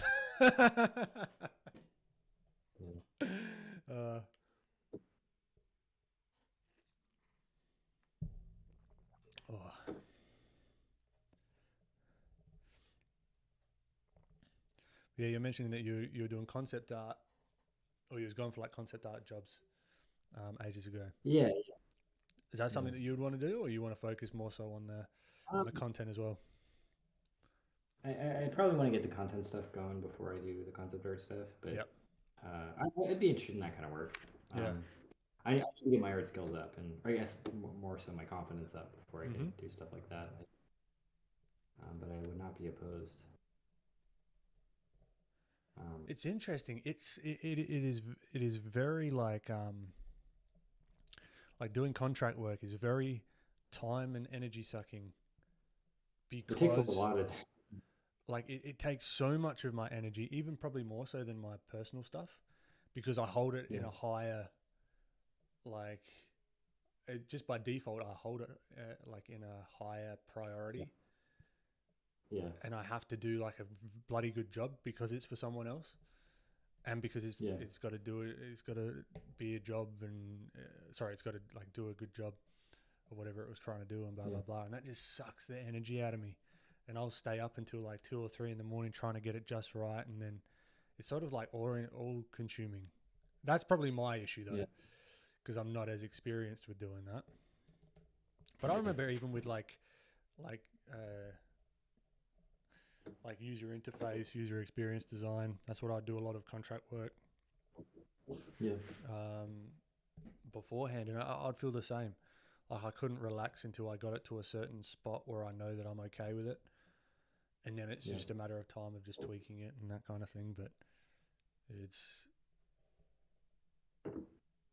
that's probably one of the big reasons why I've sort of held off on being more open to those kinds of opportunities, because just got to get into that cadence, because it's too easy to let this stuff slip, you know. Way too easy. And I'll be making more money if I was doing it though, you know, but it's I'm taking that sacrifice now for the rewards later on, I guess.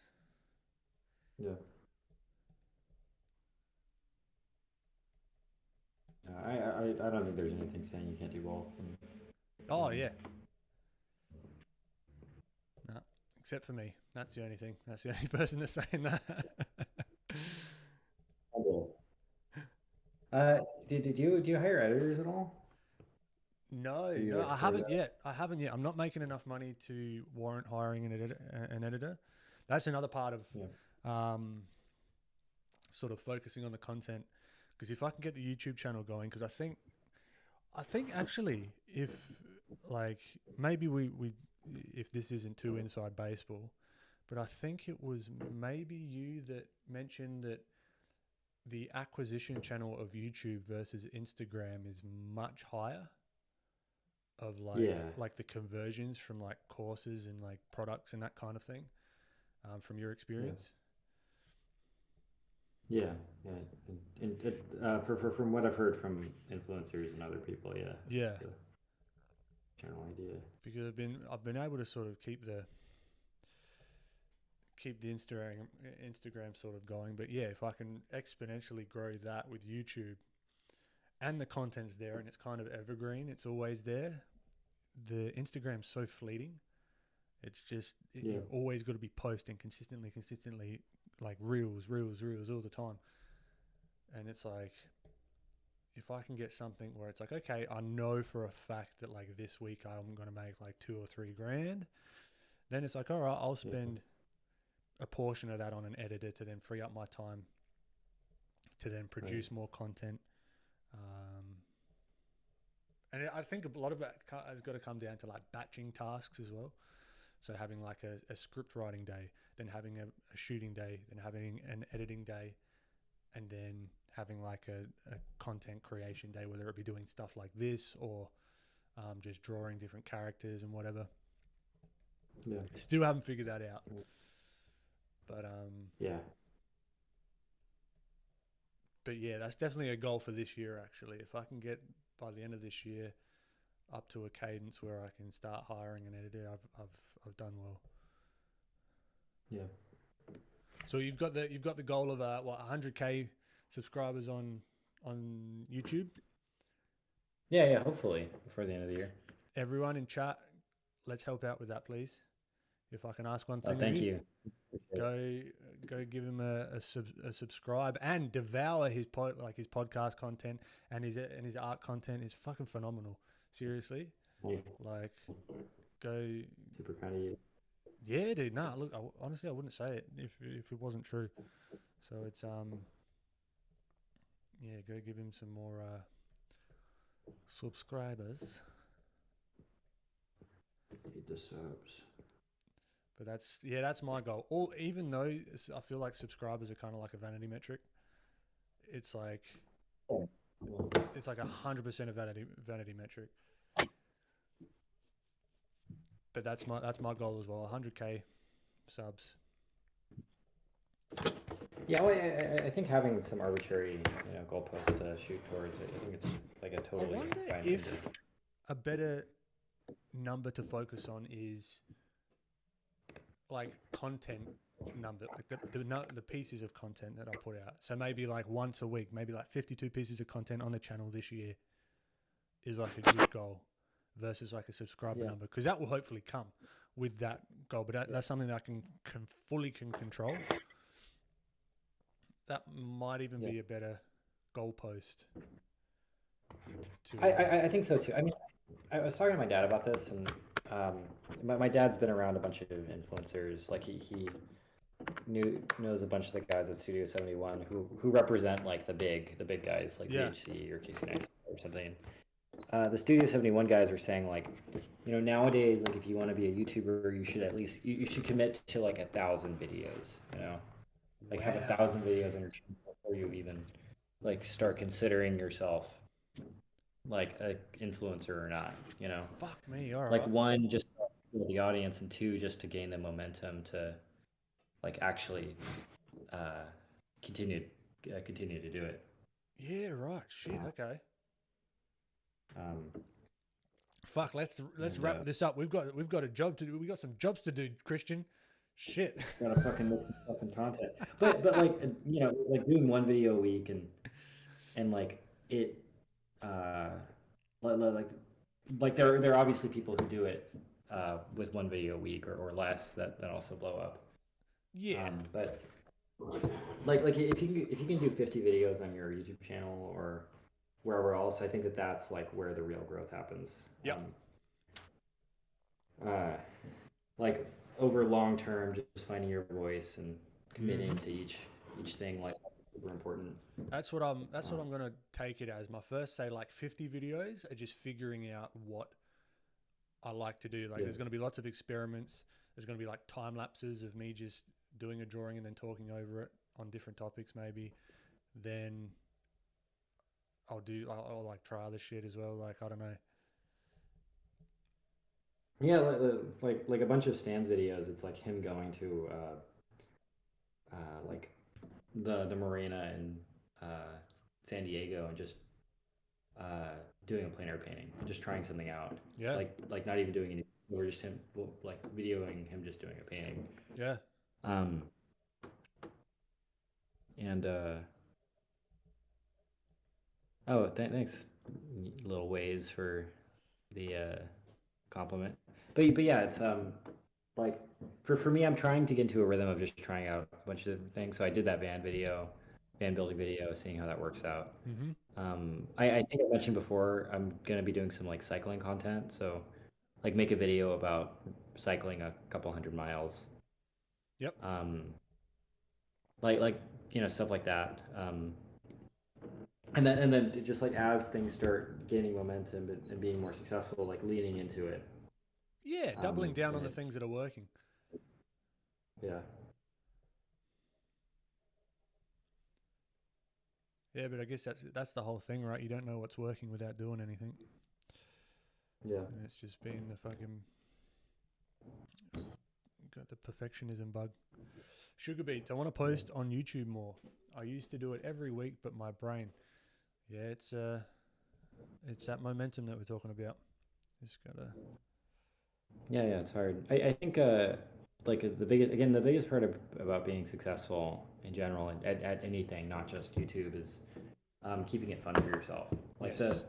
I really believe that most jobs are actually pretty easy, whether it's programming or being a doctor Yeah. or drawing or like as a doctor, your job is probably mostly telling people that they have the flu, or as an engineer, it's like screwing in screws to do whatever, or doing very basic arithmetic. And Mm-hmm. I'm sure for programming, it's all the same, but like pretty mundane, boring, easy stuff. Um, like if you dedicate enough time to it, of course you're going to get good at it. But the hard part is like, how do you commit to it enough to like actually do it for 40 years? You know, how do you like not be a nihilist about it? And Yep. It's okay to be burnt out and not post all the time. But like if you can find out, like again, the hard thing is like finding a thing that you care about so much that instead of going out and hanging out with your friends or playing video games or doing the things you really enjoy doing, like those things are not nearly as fun as making those YouTube videos. Yeah, and that's why like I've said this a lot.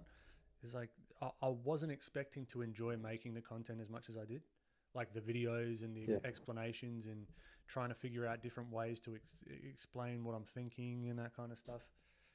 Like it's that process, like even editing the video. Yeah, it takes a long time, but I have a good fun with it. You know, it's that's a whole part of, I guess, the art as well. You could say without it sounding wanky, like it's the creativity part is still in the actual video making process and going that little step further than I might otherwise, instead of just stopping at this point. It's like, all right, what can I add to this to make it just that little bit better or that little bit more clear or that little bit thing, and always sort of iterating on it, just like this. Like instead of me just copying the reference 100%, what can I do to sort of add a bit of a story? You know, like I'll give it goggles. Why? Fuck knows. Just try it out, you know? And just, you can do the same thing with YouTube, I think, or whatever content creation platform you're doing it, whether it be Reels, TikTok, Instagram with like carousels that you've been playing around with, Kristian. Like it's, Yeah. Well, I think for like a lot of people, they start to get into the trap that they believe that the art is the final product of what they're creating, but ultimately itself. And like I don't believe I did any drawings that I'm really proud of for this sketch session, but I can make a video about not being proud of these drawings, you know? Yeah. And the value that I could provide for somebody is like, oh man, I didn't enjoy this, so this is what I'm going to focus on next time I study, you know? Exactly. And it's like trying to think outside the box a little bit with the way that you like present yourself to the world. Like you don't have to necessarily be the great artist. You could be like the beginner, you know, and that could be a totally valid. I mean, those YouTube channels are starting to blow up. I'm seeing more and more these days.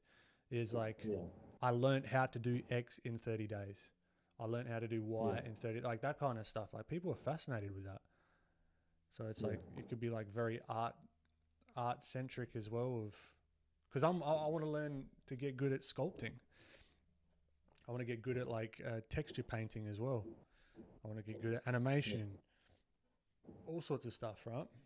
So yeah, as I've mentioned this a few times, but this isn't like I have a hard time thinking of myself as like a quote unquote teacher or like an educator, because everything that I want to present comes from either an experiment or just an idea, and it's not like the way to do something.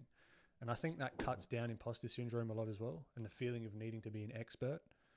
It's just like, hey, look, I've done this thing, I'm doing this thing, I'm trying it out. These are the results, and that's that. Yeah. And you're just like the person that's like a beginner essentially. Yeah, with everything. You're like him, right? Yeah, and that. But the great thing from a content creation standpoint with that is that the content never ends. I can't foresee a place where it's like, oh, I don't know what to do anymore, because that means that you've stopped learning. Yeah. That means you sort of stagnated, and that's the real problem. Yeah. And that's what's it's pretty exciting to me about the whole thing. Is that I'm always going to be learning. There's always going to be something to share. And with other people like this as well. Like there's so many different ways. Yeah, for sure.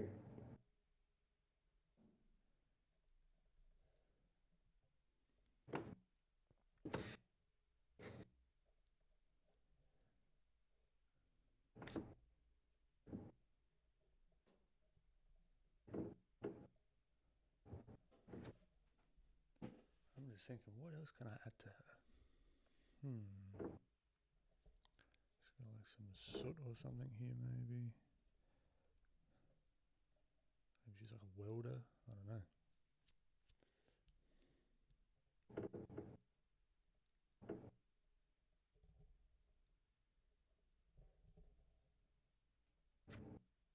Who's a guest you've had on the pod? Who is a guest that you would like to have on the podcast that you haven't already? People that aren't scheduled, or people that like. People that aren't scheduled. So like your dream guest that you're like, oh, that'll be sick. Like whoever. Let's see. It'd be cool to get Joe Rogan on at some point. Mm-hmm. I'd want to do that. Let me see. Let me think. I might get in trouble for saying this, and I am aware of the current like reasons to dislike him. But I would want to talk to Jordan Peterson just out of curiosity. I've listened to a bunch of his older stuff, and it resonated with me. I don't agree with a bunch of the stuff that he says, but Well, this is the thing, right? I don't like, just like with my friends, just like with my family, there is nothing that I agree. I don't think there's one person in the world that I agree 100% with. Yeah. You know, like, it's like sometimes people have, things that I don't agree with, but it's like, whatever. Yeah, and I think with him, it's more of like he has some really good life advice to give to people, and some really solid ways of understanding yourself, and want to talk to him about that. He was partially an inspiration for doing the podcast as well. Nice.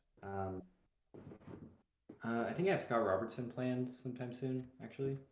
Ooh, that'll be good. Excited for that one. Speaking of. Oh no, the books are too heavy and they're too far down on the stack. But yeah, I've got a couple of his books. I'd love to talk to Mr. Beast at some point. That'd be cool. Yeah, dude, I've been devouring his like podcast content, where he's just talking on podcasts. Like I've got a bunch of notes. Like he's one that's like quality over quantity sort of guy. Oh yeah, that's it's like a comfort almost to know that you don't, like, the cadence can be broken and you can still be successful if you don't like the video and you want to make it that little bit better, and the time spent on that can be rewarded. Oh yeah, for sure. Yeah, and there's also no like absolutist way of doing these things correctly. You know, could be like a you know, like pretty much exactly the way you want to be doing it could be a successful way of doing it. Yeah, that's it.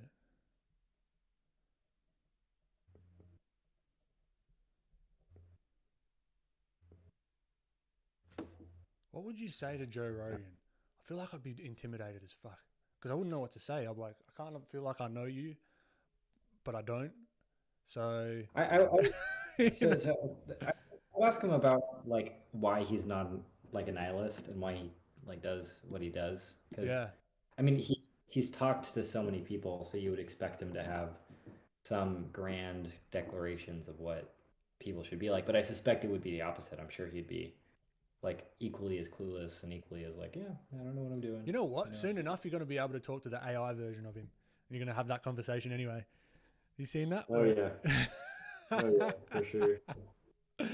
I'd Yeah, like to talk to him yeah. about his past in draw because he likes to draw. Yeah. He wanted to be a comic book artist. Yeah, yeah. I know he's a fan of Frank Rosetta too. Yeah. So that'll be a cool conversation, like something different that he probably doesn't talk about every day. Yeah.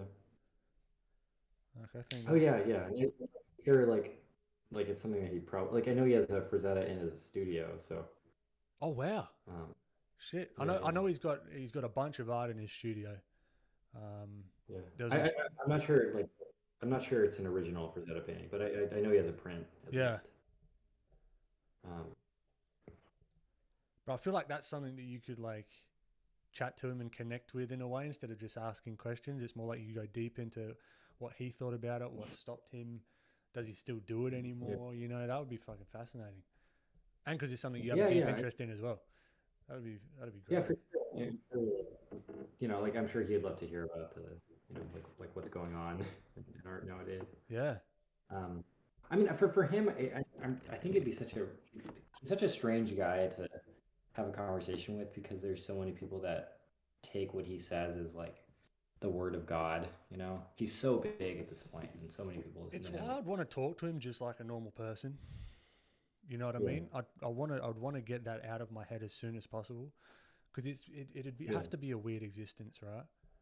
To yeah, have yeah, such absolutely. like just everyone wanting something from you all the time as well, Yeah, and try and come at it in the fact of like I don't know, just like who gives a fuck? Are you a cool dude? Awesome. I'd like to talk to you. yeah, If not, fucking, I'll see you never.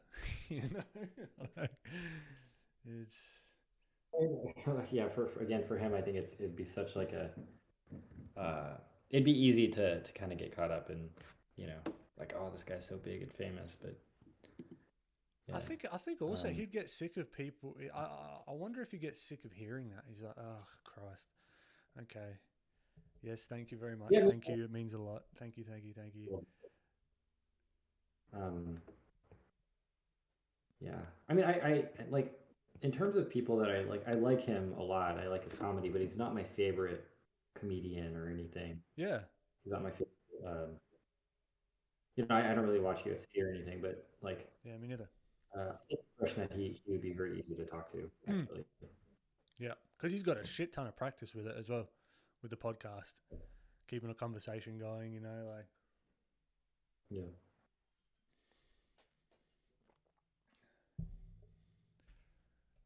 but yeah, I even think about that sometimes.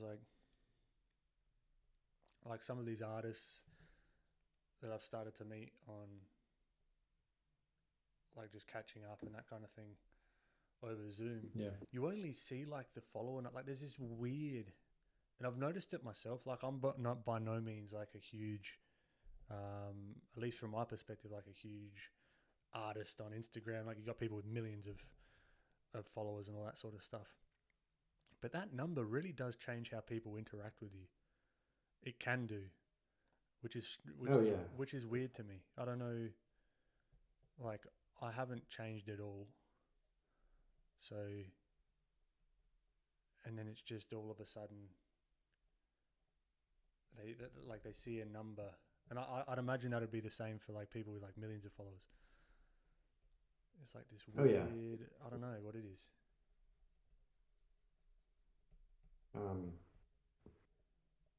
Yeah, for sure. And I don't know. I think it's like humans are weird. People start to, True. I think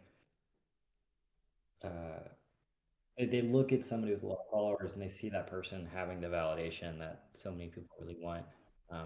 Whether you're like working at Walmart or you have a job you don't like in general, or your parents don't think you should be an artist, like seeing somebody with that validation can be like a perceived ticket out into like a more validated.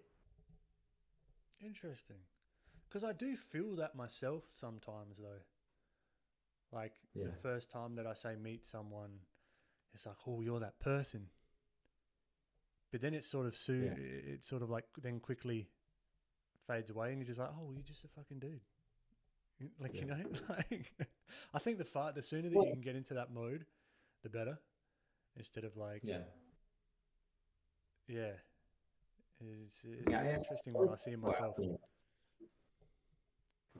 I have people ask me a lot of the time about like, how do you network and talk to so many people? And the answer is just like, just to talk to them like they're a human being, you know?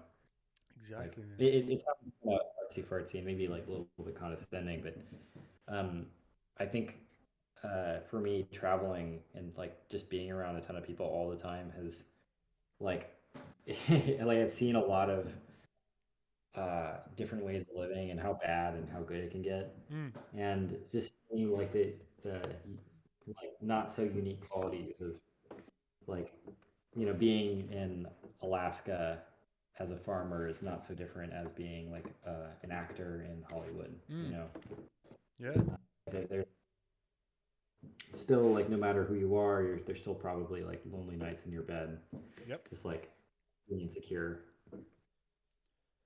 That's it, man.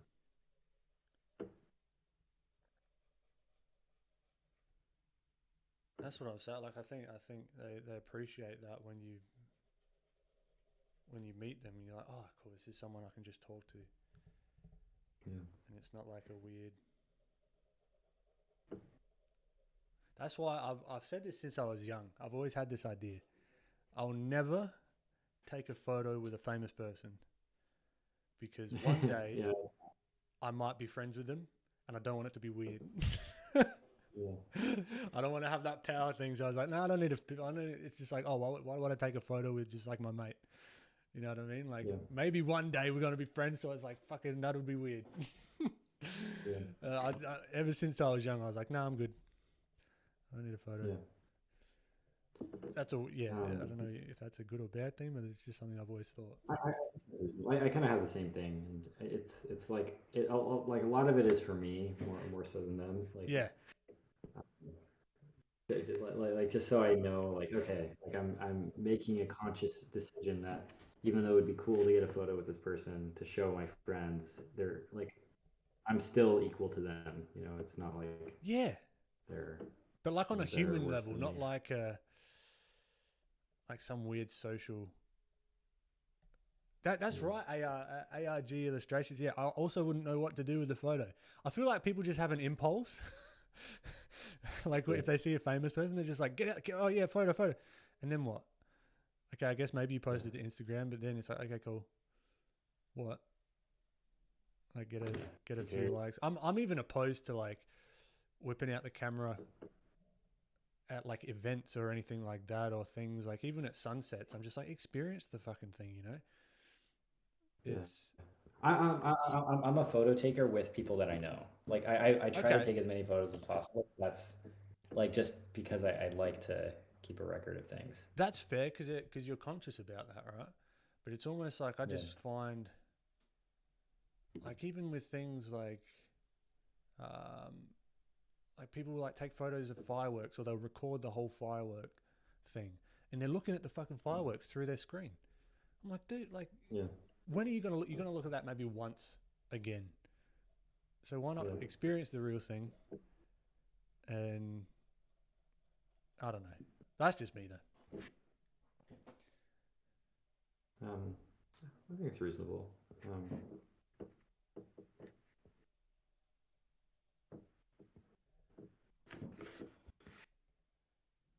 Yeah, taking photos is complicated. Yeah, well, if you're taking like real photo, like with proper camera and all like the ISO and fucking frame rates and shit, and I'm just like, Jesus Christ, I just want to push a button and have it come out nice. Yeah.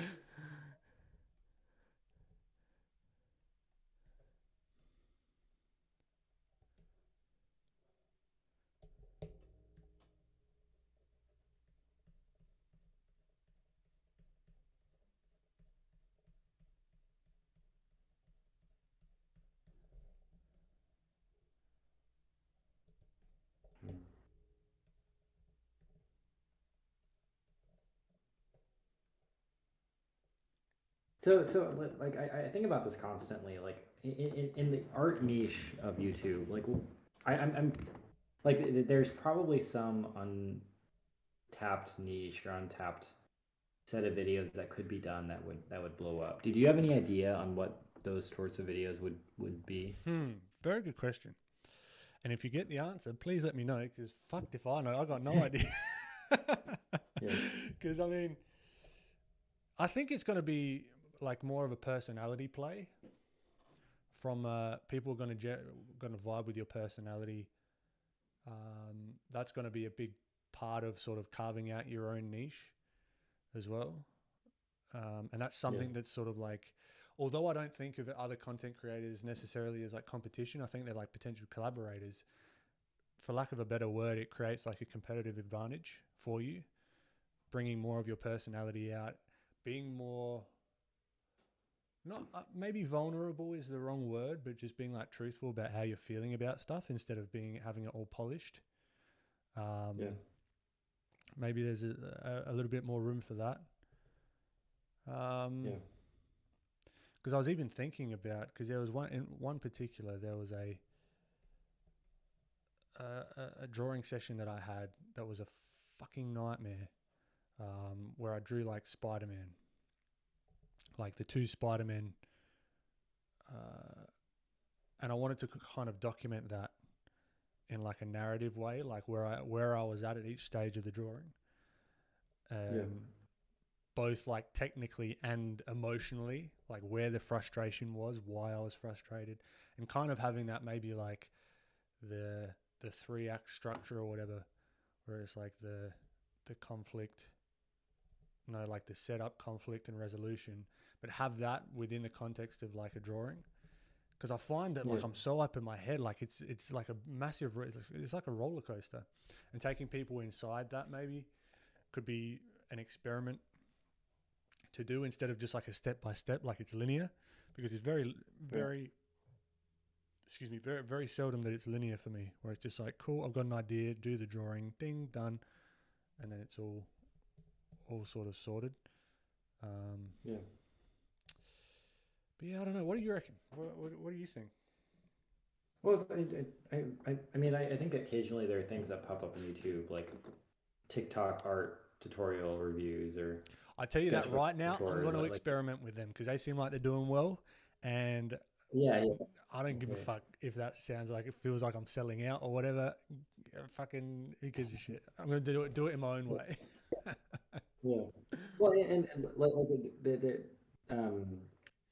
there's always new formats that pop up that, like were obvious in hindsight, but like at the time it's like, oh, like that would never work. And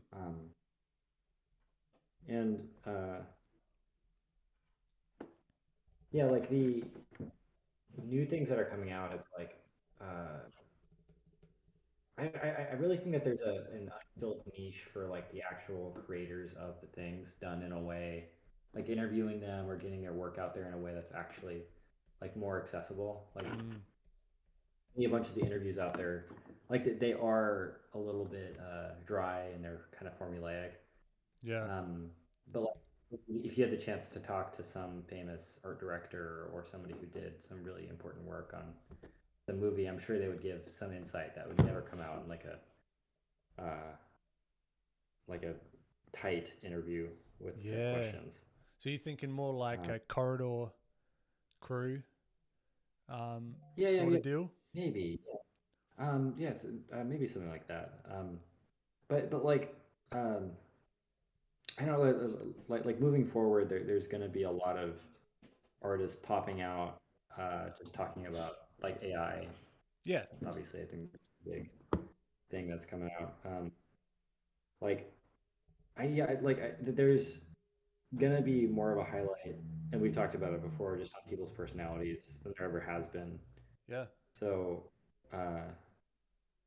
yeah, I'm not sure. Like the answer is like, I think honest conversation and genuine, or like just being more upfront and less polished is gonna probably stand out more. Yep. In the future. I agree. Good, because this is unpolished as fuck. No audio working at the beginning, you know, like fucking. But that's cool. Like, I don't know. I don't hate that sort of stuff. What I'd also like to do is sort of bridge the gap between like concept and like 3D as well, and have it more be exploratory in that sense, where I'm sort of doing some of these 2D concepts, bringing it into 3D and showing how like 2D artists can do 3D as well. It's not as daunting, because I feel like 3D art is sort of popping off at the moment. And I think there's going to be a bit of a maybe an uptick in 2D artists transitioning to 3D because of AI art. Whether that's right or wrong, I don't know, but I think there's just like a thing to say, okay, I want to learn a new skill set to sort of make myself more useful. The 3D side of things is probably not a bad approach. To that as well. But again, I think we've both got to do what's interesting to us as well. Like, there's things that work, and then things that work well, like that we like. So it's just finding if we can get that balance, and then make a shit ton of money on top of that. That'd be fantastic. Cannot wait for that. Oh yeah. Cash rules everything around me. Oh fuck. I honestly don't know if my lifestyle would change too much. I'd still be doing this. I don't think so either. I think I would probably. I mean, I would just be less anxious, you know. But I'd probably be doing a lot of the same things. That's one thing that did happen with that Gumroad tutorial on the release of that. It sort of gave me a little bit of okay, I've got some breathing room. Yeah. Because I mean, I don't spend money really on anything that's unnecessary. Basically, just food. And bills and subscriptions to tools and stuff online. But I mean, yeah, maybe I might have salmon instead of chicken more often. You know, like it's just little things. I would probably try that, honestly. Like I would be in like, I'd go to like Antarctica or something if I had a ridiculous amount of money. And I would go on more trips with my partner. Actually, I would sort of take us. Take us more places. But Antarctica, hey, buddy, that would be a bit chilly. What? That'd be nuts. Like, would you go on a? Like, are there even like? How would you get there? Have you researched this at all, or? Yeah, I have. You have to like charter a boat and stuff, and it takes like, it costs a lot of money, and you have to get like guides and. Yeah, right. Stuff, but that's like a content opportunity as well. So it could be a write-off. Yeah, for sure. I saw Mr. Beast did it recently, so. Oh, that's right. Yep. He did too.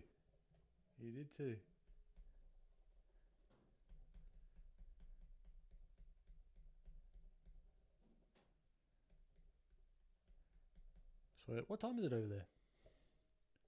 It is 7 p.m. Yeah, right. Yeah, time zone's still freaking Weird. trip me up. It's like a miracle that we're talking right now, right? I know, I'm in the future. Yeah, dude. I even think about this in like chat. You have people pop in and they're like, "Oh, I'm from Brazil, from Egypt, from Nigeria." I'm like, "Holy shit, this is fucking insane!" Like, it's crazy. just being grateful that this is even a thing that we can do.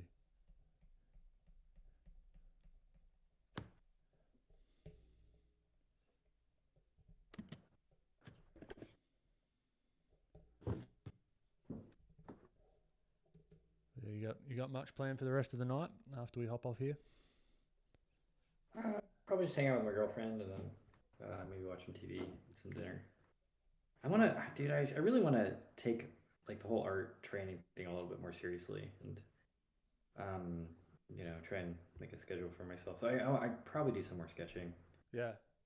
Honestly, what I did, because this is what got me into like an art habit, is the content stuff, was 20 minutes a day.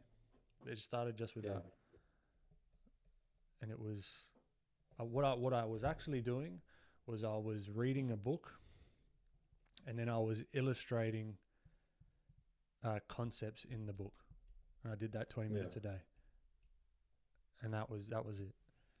And then slowly but surely, sort of ramped that up.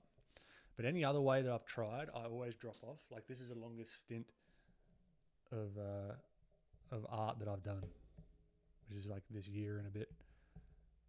And the contents help push that, which is great. But it all started with the 20 minutes a day, because every time I said, okay, yep, this I'm gonna do art every single day. I'm gonna do it. It just falls apart. It's just that whole habit thing. Yeah. Yeah, and I totally agree. And I like, it's strange again. Like I was trying to take classes at Watts again, and dude, I'm jealous. I would love to pop over there and take some classes at Watts. Absolutely. Yeah. I highly recommend it. Yeah, it's definitely a great place to be. But what I found is like I don't even like being around that environment is not the thing that necessarily makes you care. Like I would draw a lot in class, but like when it came out of class, like it takes something else to get you up to do the work. For me also, it's cracking open Pinterest or like my saves in Instagram, seeing how others do it. That can get me going as well. Like I watched, what was it yesterday? I was on the couch. I just finished eating. You know how you have the food coma, where you're just like, you don't really feel like doing much. I watched this YouTube video on Disney where they go into the vault and they show you all of the artwork from all, like, basically the history of all Disney's artwork, and even the maquettes, like the sculptures and things like that. And I was just like, oh fuck yeah, this just gave me a hit of something. And then I was like, yep, cool, let's do it, let's get back to it, and sort of got me going. So yeah, I sometimes need some external motivation to get going as well, definitely.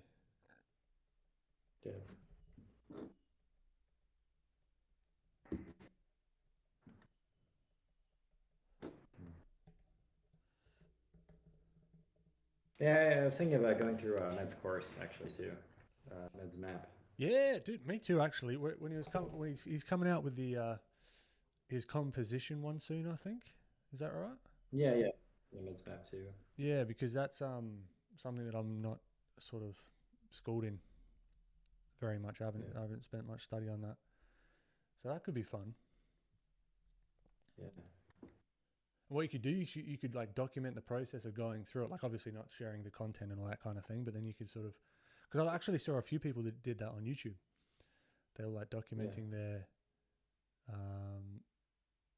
thing, and then you could like have the little affiliate link or something. Oh yeah. Yeah. But no, I've actually been thinking about taking Meds Map because I'm always looking for like new courses and things like that. I've just hopped off of a like a schoolism one, looking at environments, because I want to do a little bit more of that. With your brush on this as well, there's something called density that can give you more thick and thin lines that that goes like lighter and darker. So if you click that on to be brush sensitive, then that gives you more of it. There you go. Okay, I was missing that the entire time. Okay.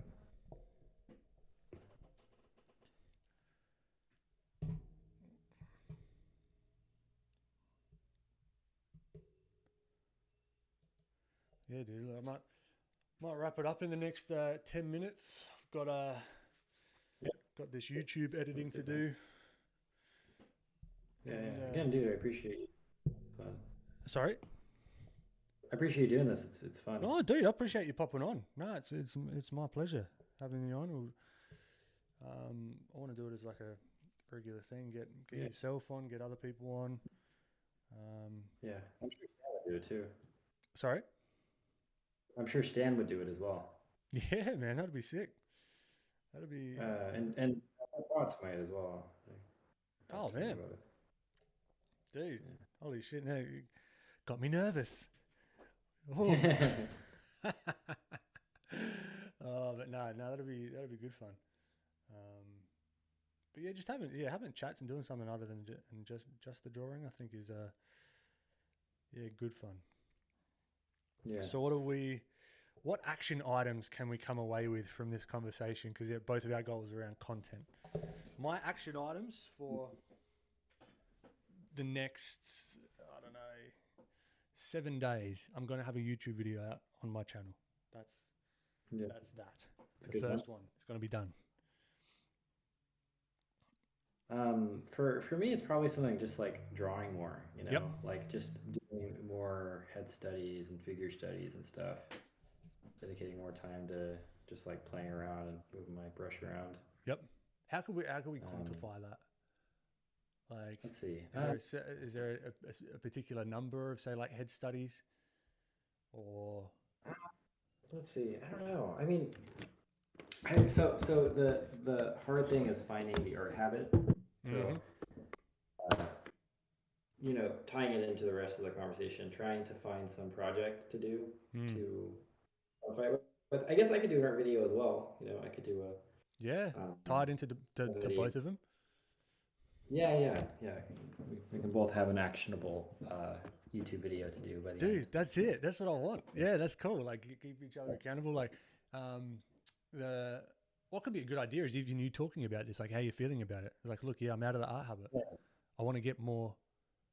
I want to get better into the art habit, and this is my first step into doing that or whatever. Like, I don't know. I'll try to do a head video or something, just like constructing. Well, that's what I've that's my first video. So we'll both be releasing videos about drawing the head. Nice.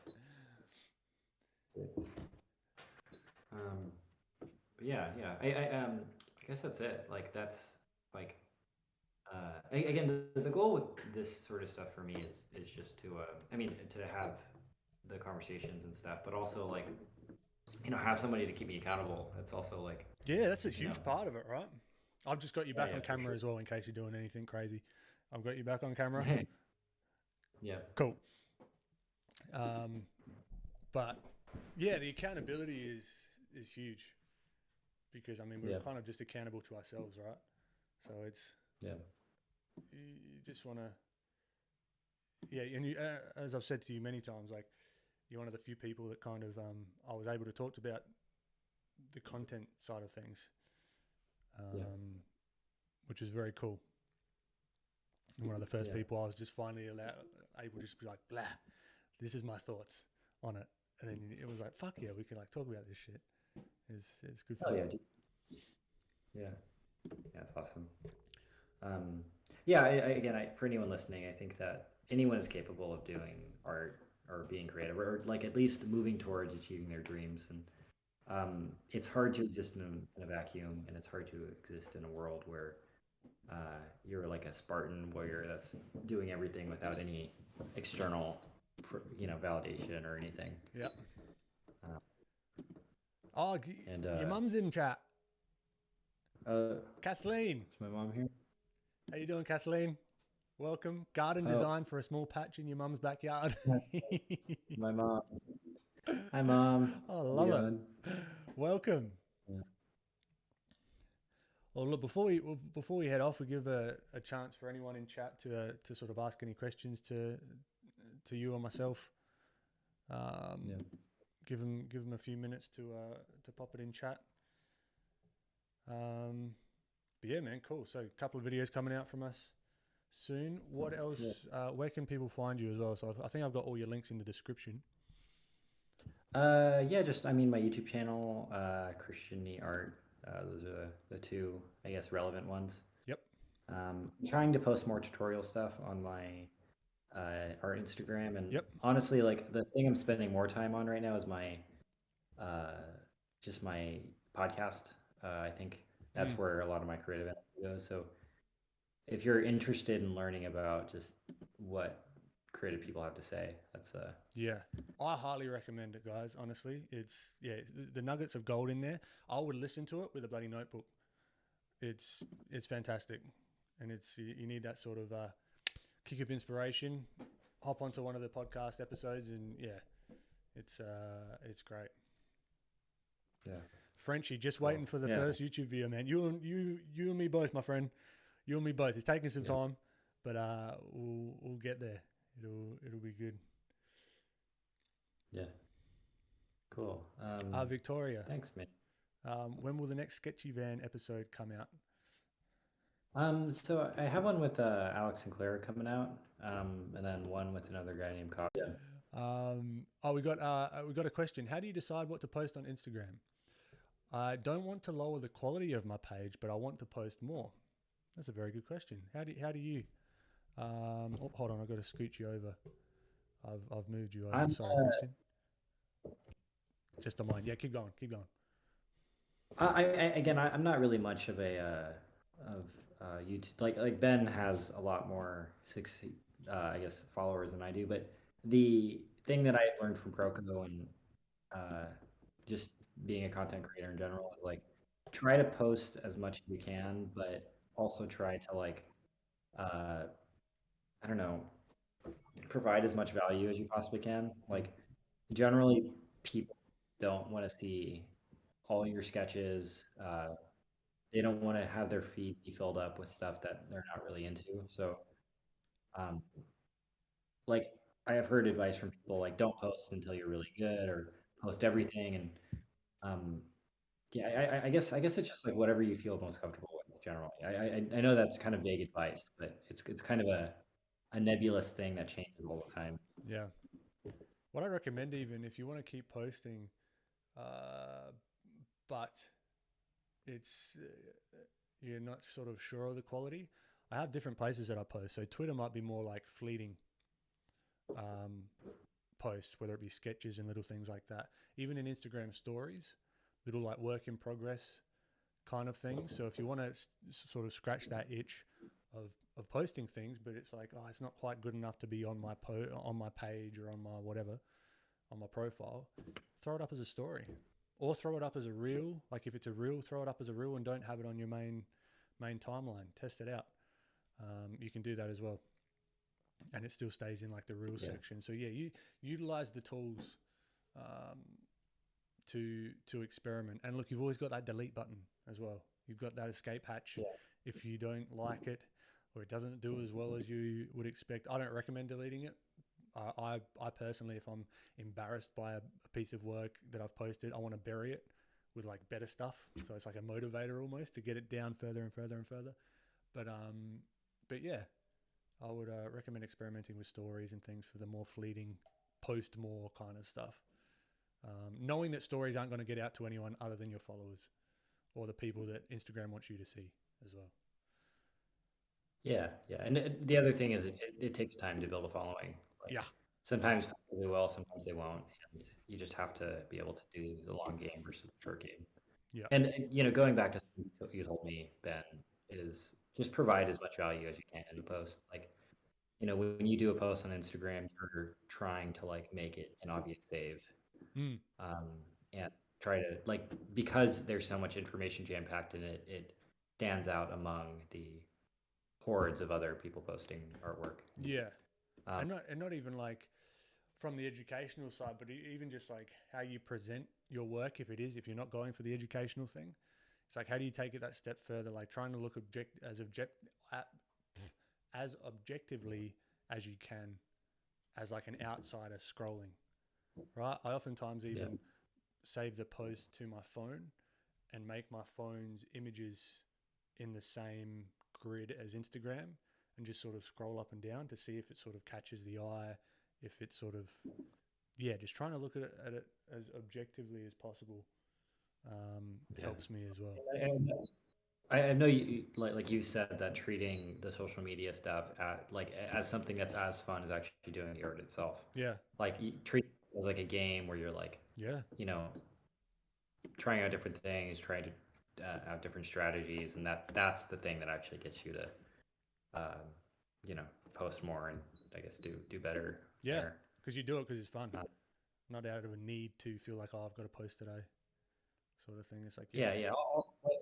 And also generally, like the quality of your work doesn't necessarily indicate how many followers you're gonna have. Like I've seen people with amazing work that don't have that many followers. Yep. Like if you're not seeing the attention that you think you should be deserving, it's not because you're a bad artist or anything. It just might be because, like there is an element of randomness and just time. All that does go into it. Yeah, and maybe like the strategy is just a little bit off, right? Because even you were saying like I've even noticed it with the numbers of Karl Kapinski, like his sketches. He often does these sketches, right? He's a phenomenal artist, right? One of my favorites. But the level of engagement that he was getting on, say, like just a time lapse of his drawings 2 years ago, or like a year ago, or whatever, is very different than what he was getting today. So it's always going to be up and down, ebbing and flowing, So it's sort of like no one's forcing you to play this game. There's no use being upset about the algorithm or whatever. It is figure out the game. Yeah, and I'm in the process of figuring it out right now, and Me too. I'm seeing thinking about it more objectively. Like I used to post just like my little sketches on Instagram, and now that I'm like trying to focus more on like timing and being more focused with my overall Instagram posts, I'm seeing like a pretty significant increase in engagement. Relatively, but like my last reel I did on Instagram had 1,000 views, and the newest one I had it has like 5,000 views. Hell yeah! And it was because I put a lot of time to it. 5x increase.